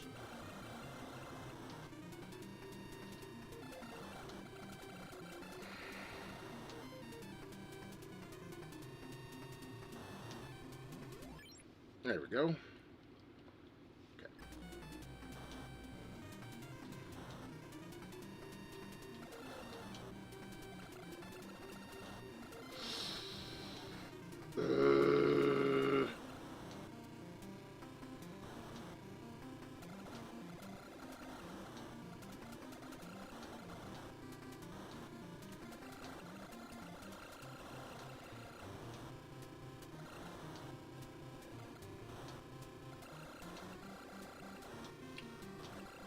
Look, I'm trying to brake so I can make these curves, but I'm also trying to do it fast so I don't, so I make ground,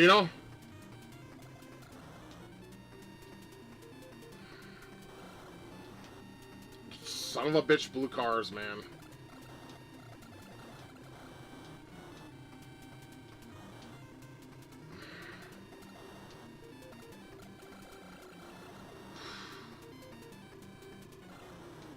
We're getting close. Ah!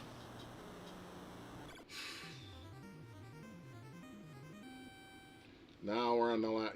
You see why this stage is the last stage, right? You can see it right off the bat, right?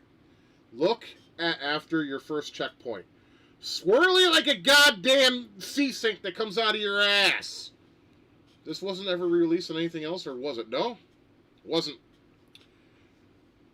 Then there's a sequel too. I don't know if many of you probably never played it because it went under the radar pretty much as it came out, and it wasn't as good as this, but it still had a place in history. I did a Let's Play on it because I like Rad Racer 2 enough. I thought it was all right.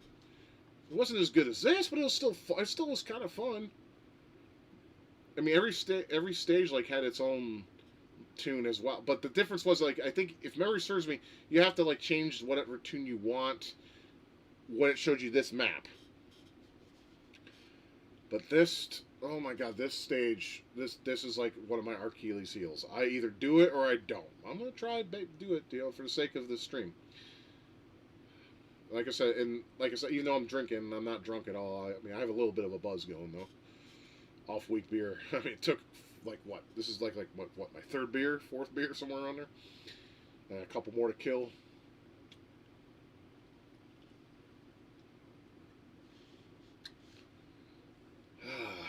Yeah, so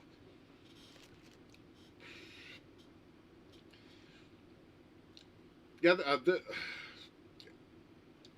I really wish they made more racing games of this caliber on the NES, and they did make a couple, but nothing that I can really like that stuck with me personally. I mean, Rad Racer and RC Pro Am are like the only two racers on the NES I really did like.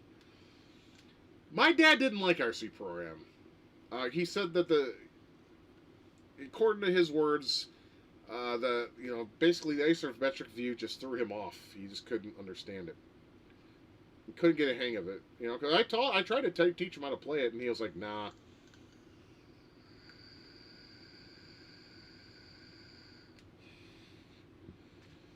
Alright. I need to try this.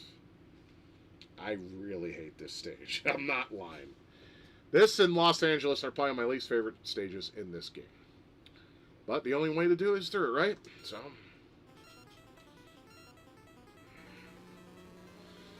let's do it. Or try.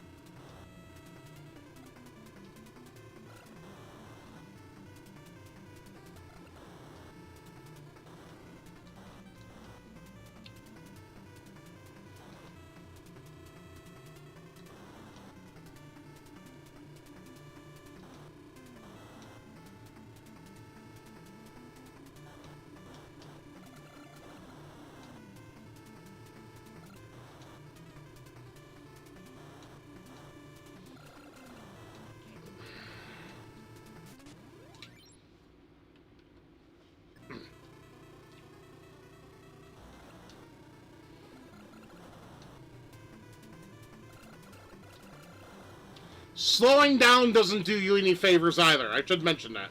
Here, you gotta go as fast as you possibly can. Easier said than done, really.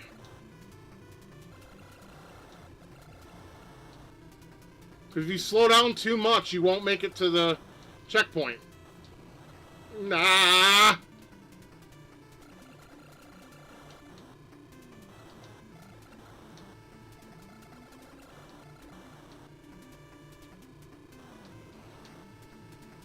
Go away.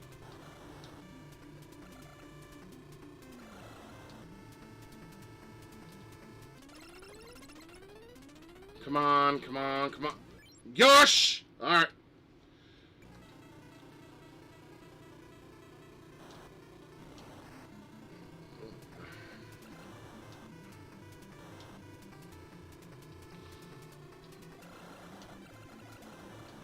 These last two parts, holy shit. You just gotta try your best. And not crash. You crash once, you might as well just load up the state.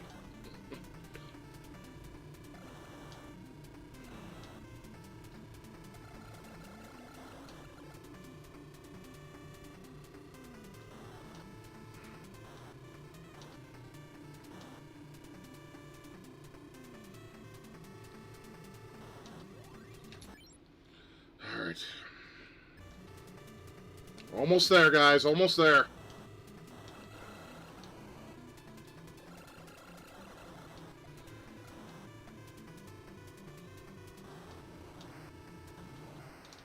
Nope.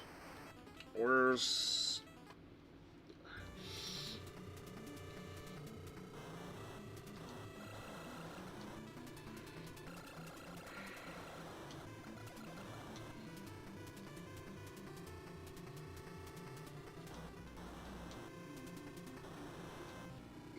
No. Thank you.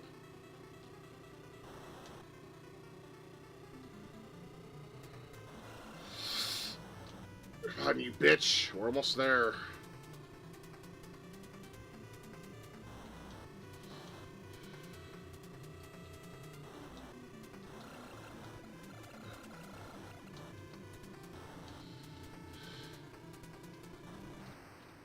You gotta be fucking kidding me. That is the biggest troll move. I think that's happened in a while on this channel, don't you think? I think so. I was right there.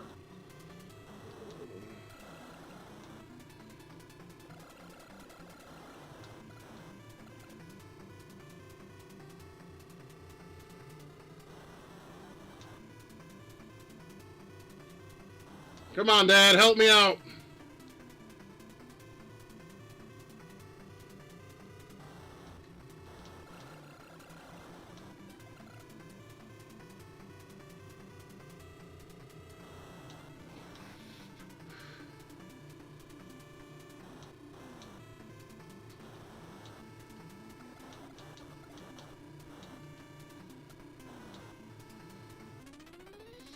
Come on. Come on. Yes! Thank you, Dad. Thank you. We did it. We did it, Pops. You and I did it. Oh.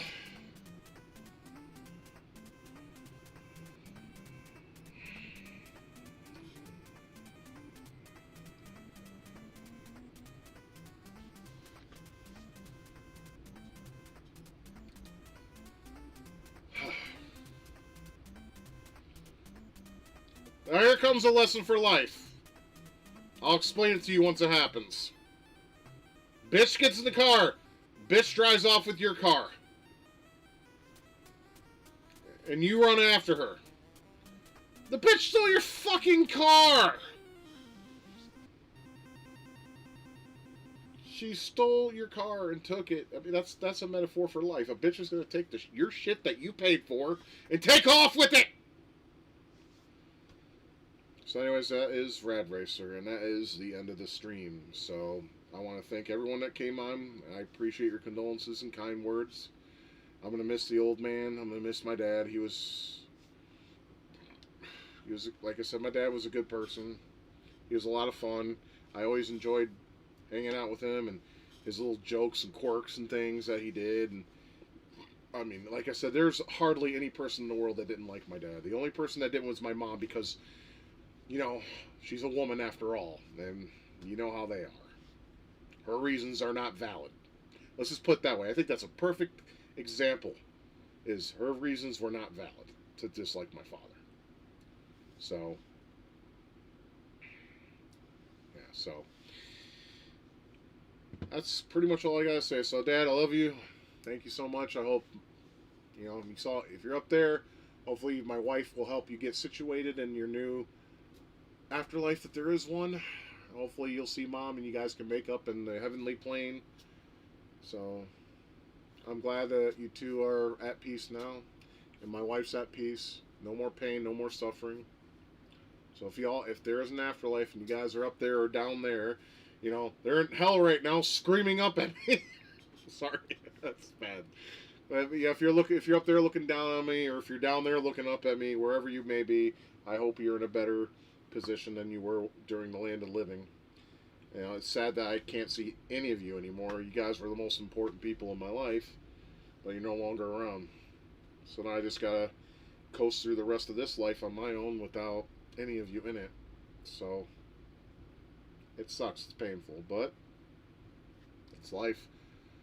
When you guys get older, that's how it is. I keep trying to tell you, the older you get, the more you lose. You lose so much when you get older. When you get older, you lose your parents or a parent.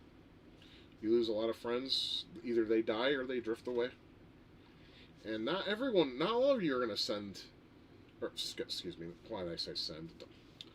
Not all of you will suffer, you know, this fate of just being alone and being in isolation and all that. No, a lot of you, if you have a strong family or friendship bond with people, they will never shove you away and forget about you. You know, so a lot of you people are going to be, some of you, or a lot of you, depending on how it is in your life, you know, you may be lucky. You may not have to be like me and live in total isolation with just yourself. Because, like I said, I'm alone completely.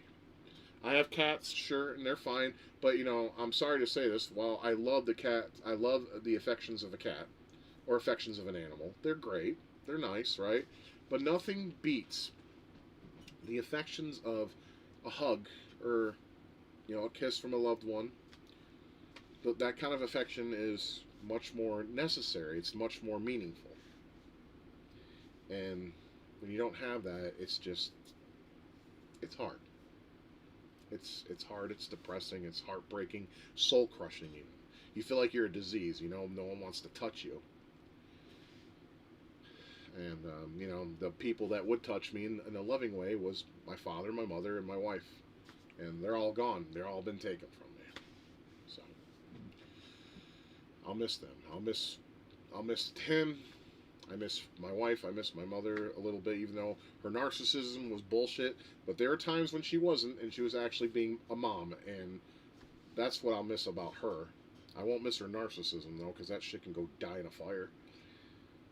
So, I mean, it's just something I have to accept. It's something that, in life, you just have to accept that you're going to lose some things, and then find a way to move forward if you can. So, anyways, my family, because I consider you all family, I'm going to go ahead and cut the stream off.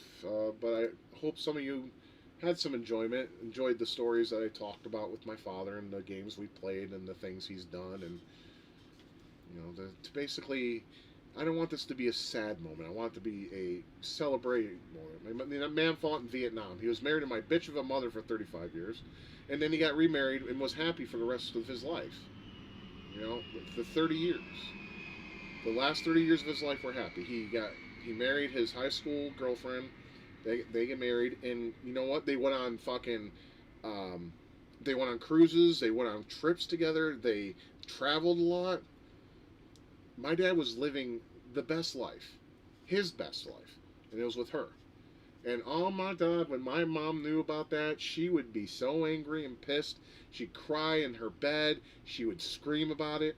I tried to nurture her, but in my brain, I'm like, karma's a bitch, isn't it, mother? You treated that man like shit. Now he's living a good life while you're miserable. And it's like that. See, that's why I don't understand why feminists are the way they are. Because they know if they keep pushing us away and acting like that, that's going to be them when they're old and useless and worthless. I mean, you got 40-year-old women that look like dog shit. Like, I like older women, too. That's the problem. But you got these older women that are like dog shit. And what I mean by that is, like, they think they can land themselves a hot 20 or 30-year-old, and they probably can. But guess what? Once the fun has been done, and she becomes absolutely like a prune, where her tits are sagging, like, very, very low, as much as our ball sacks do, then the guy's just like, nah, I'm going to go find myself a woman, because, like, he'll be like 40, and then she'll be like 80, and then he can still find himself something that's remotely attractive compared to her. And these women are very delusional in that regard. If you were to do it all over again, would you live with your dad when your parents separate with your mom? Well, that's a problem too. I wanted to live with my father. He said he literally told me, he's like, I would, Scott, but there's no room for you here. So what I'm guessing is, at least in the beginning, him and Linda were probably living in a very small apartment or something. I mean, they eventually did get a house, but at that time, I mean, I met Michelle, That was like in 2007. That's when I met Michelle. Me and her talked on, like I said, she found me out through FIAD. She sent me a PM.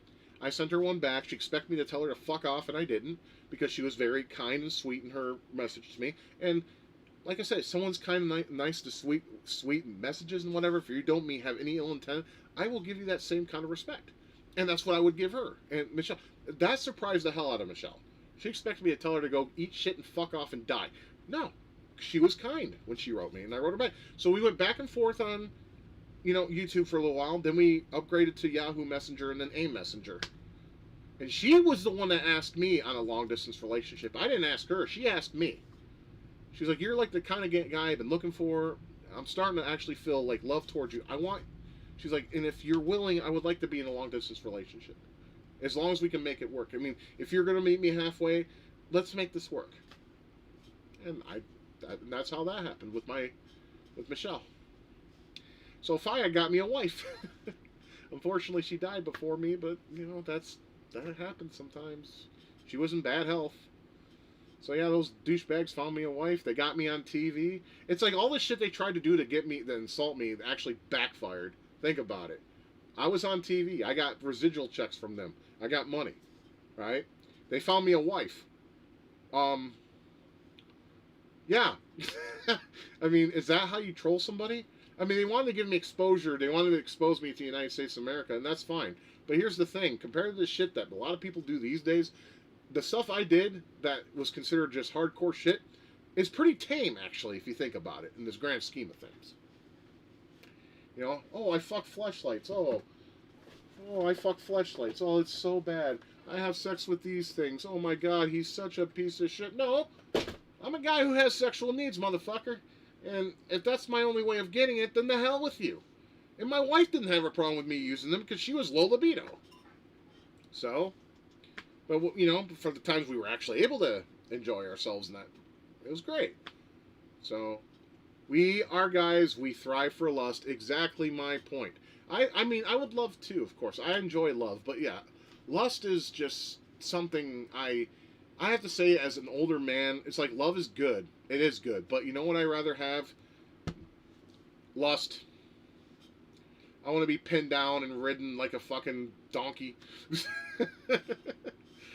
But that'll never happen. I'm not attractive enough and don't have enough money, so there you go. I mean, you look at the guy on screen, and you don't see a woman fucking getting all moist over that shit. I like to think I'm charismatic. My wife said I was charismatic. I mean, she even said, like, I want to say like a month or two before she passed away, she's like, love is great when someone actually looks at you and loves you, because Michelle did. She loved me. And I loved her because of that. I wish we had more intimacy, but we were able to do it when we could. And each time was amazing, every time.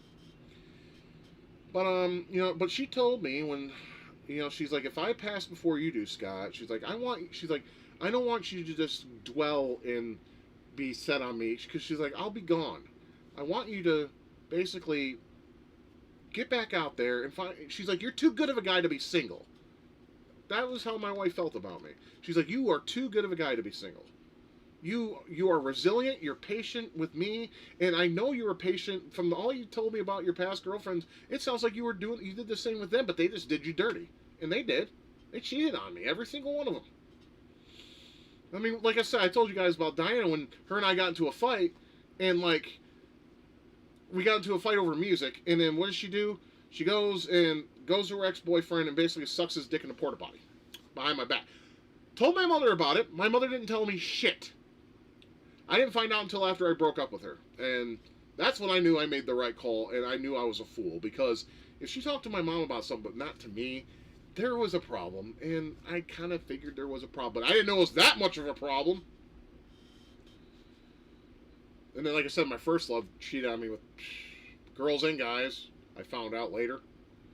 It's just fucked up. It's like no one knows how to be loyal, I was loyal to Michelle from the beginning to end. I mean, I'll be honest, there were a couple chicks that wanted to fuck, but I didn't.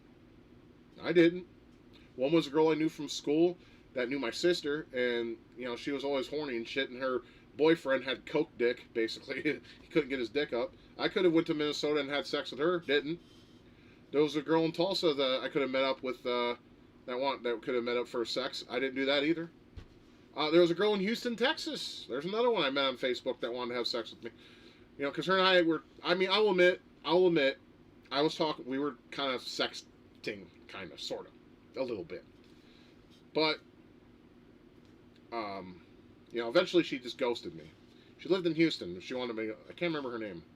She sent me a partial nude. Like, she was nude, but you couldn't see anything. From her waist down. Did I ever saw? No, I never. No, actually, no, I never sent a dick pic. They did send me nudes, though, and I have them saved on my hard drive. Oh, well. They never wanted to see that's the thing, they didn't want to see. Women don't seem to like dick pics, Guys just think automatically women's going to like to see dick pics. Apparently, all these chicks I was talking to that I could have had an affair with didn't want to see it. I don't know what that was about. I do have a dick pic that I keep for that purpose, but I never been asked for it. So, but it's there. If anyone, a girl on Facebook or whatever, no, I shouldn't have said that because what's going to happen is Fiad's going to get in hold of somebody on Facebook.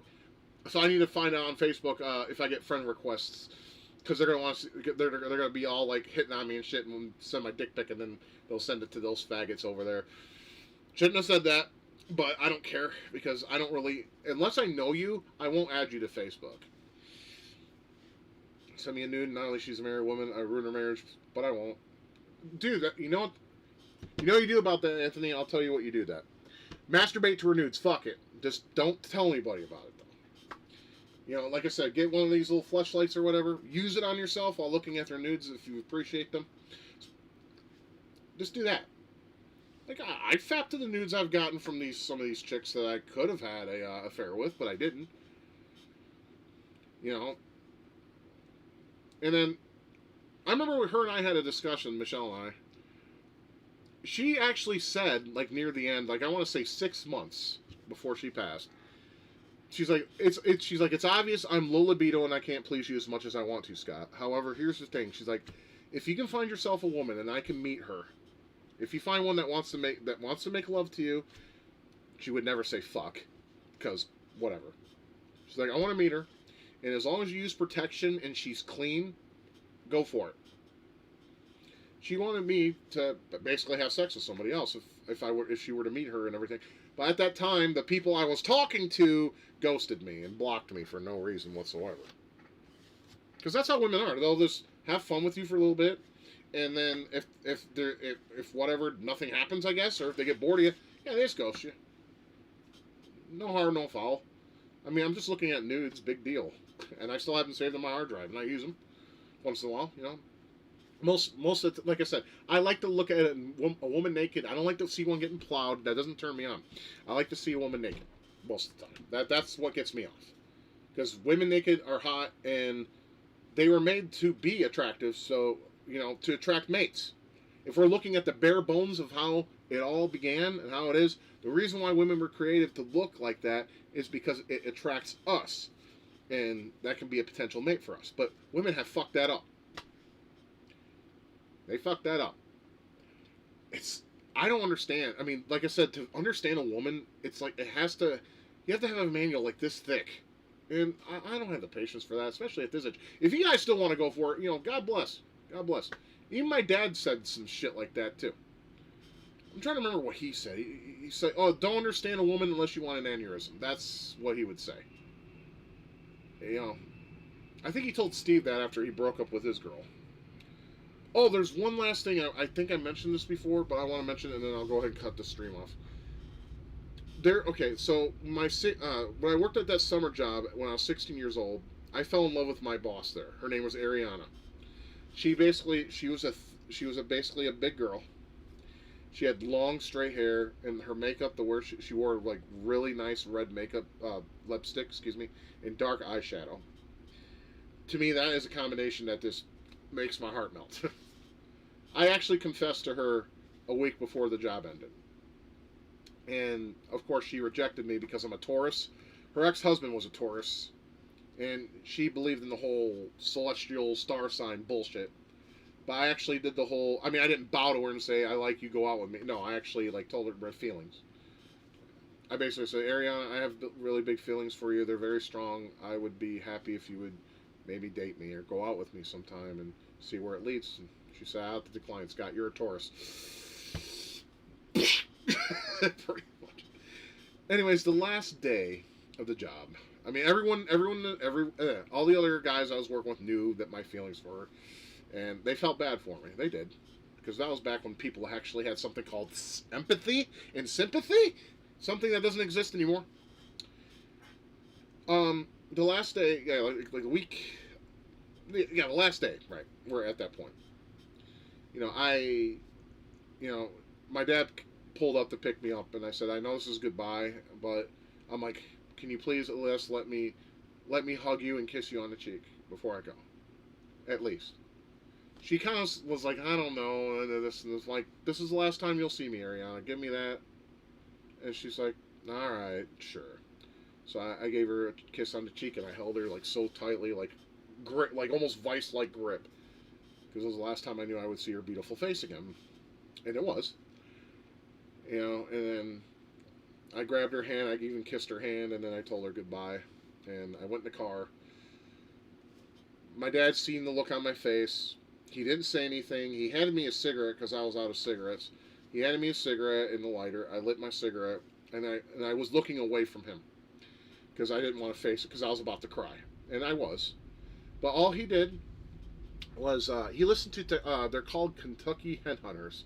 They didn't do the original version, at least I don't think they did. But there was a song, I know Eddie Vedder covered it too. It's a song called "You Got to Hide Your Love Away," and all he did was he put that song on, and I'm sitting there smoking my cigarette, letting my tears roll down my face, and he let that song play out. And I remember, you know, after I was done with my cigarette, he grabbed it, give me another one because he knew I was just crushed, and he didn't say anything. Yeah, hey, you got to hide your love away. Yeah, it was that song. Hand in hand, I can never win. Yeah, that was that song. So yeah, he was playing that for me, and I was like just sitting there, just looking out the window, looking away from him, you know, feeling ashamed. You know, I didn't want him to see me that way, and I was just tears were just rolling down my face, and I was trying hard not to sniff because my nose gets really stuffy when I'm crying. And yeah, he played that song, and at the end of the song, you know, instead of like looking out the window because my neck was starting to hurt, I just had, you know, I had long, similar to long hair that I have now, but not as quite. Anyways, I always liked having my bangs in my eyes so no one could see me, but I had my held down, like my head like this. And then my dad just reached over, rubbed me in the back, gave me a couple little light pats on my back, and he's like, Scott, man, it's gonna get better. It's gonna get better. I know it hurts right now, but it's gonna get better. It's like he knew. I didn't even have to tell him that I was in love with that girl. It's like he just knew. He could feel it probably. I mean, that was so special about him. He could detect things. Like he was like a bug with antenna. He could detect things. You didn't have to tell him anything. He would just know by the atmosphere. Yeah, so he like reached over, you know, rubbed my back, pat me on the back, and said, "Scott, it'll feel better over time. It hurts like hell right now, and it's gonna hurt for a while, but it will get better." He's like, "Grieve as much as you need. It's okay." And then I just nodded and said thank you. Um, and then when I came home, I went. My sister was gone, and I wanted to be alone because I was sharing a room with my brother, and I wanted to be alone. So all I did was sit there with my cassette of Metallica Load and keep replaying the song that I think it's called Low Man Lyric, where my eyes something alleyway, my fingers reach my brain. So I don't remember lyrics, but I was like rewinding and playing that song over and over again for a little while. Then eventually my sister came home and she saw me like sitting there just like eyes balled out. I put my arms on my knees and I was smoking cigarettes. And she came in. She's like, "Oh, I didn't think you would be in here." I'm like, "Do you need me to leave? I'm sorry. I just wanted to be alone." She's like, "No, no, no." She's like, "I'm just grabbing something. If you want to stay in here and be alone, that's okay, Scott. It's fine." So she grabbed a couple things off her dresser, and she's like, "I'm sorry, whatever it is you're going through. If you want to talk to me about it later, I'll talk to you." And I appreciated that, you know, because my brother and I shared a room, and at the time, my friend Steve Shrenzak was living with us, and they were being loud and obnoxious and annoying. So I just wanted to be alone and let me be alone with my heartbreak.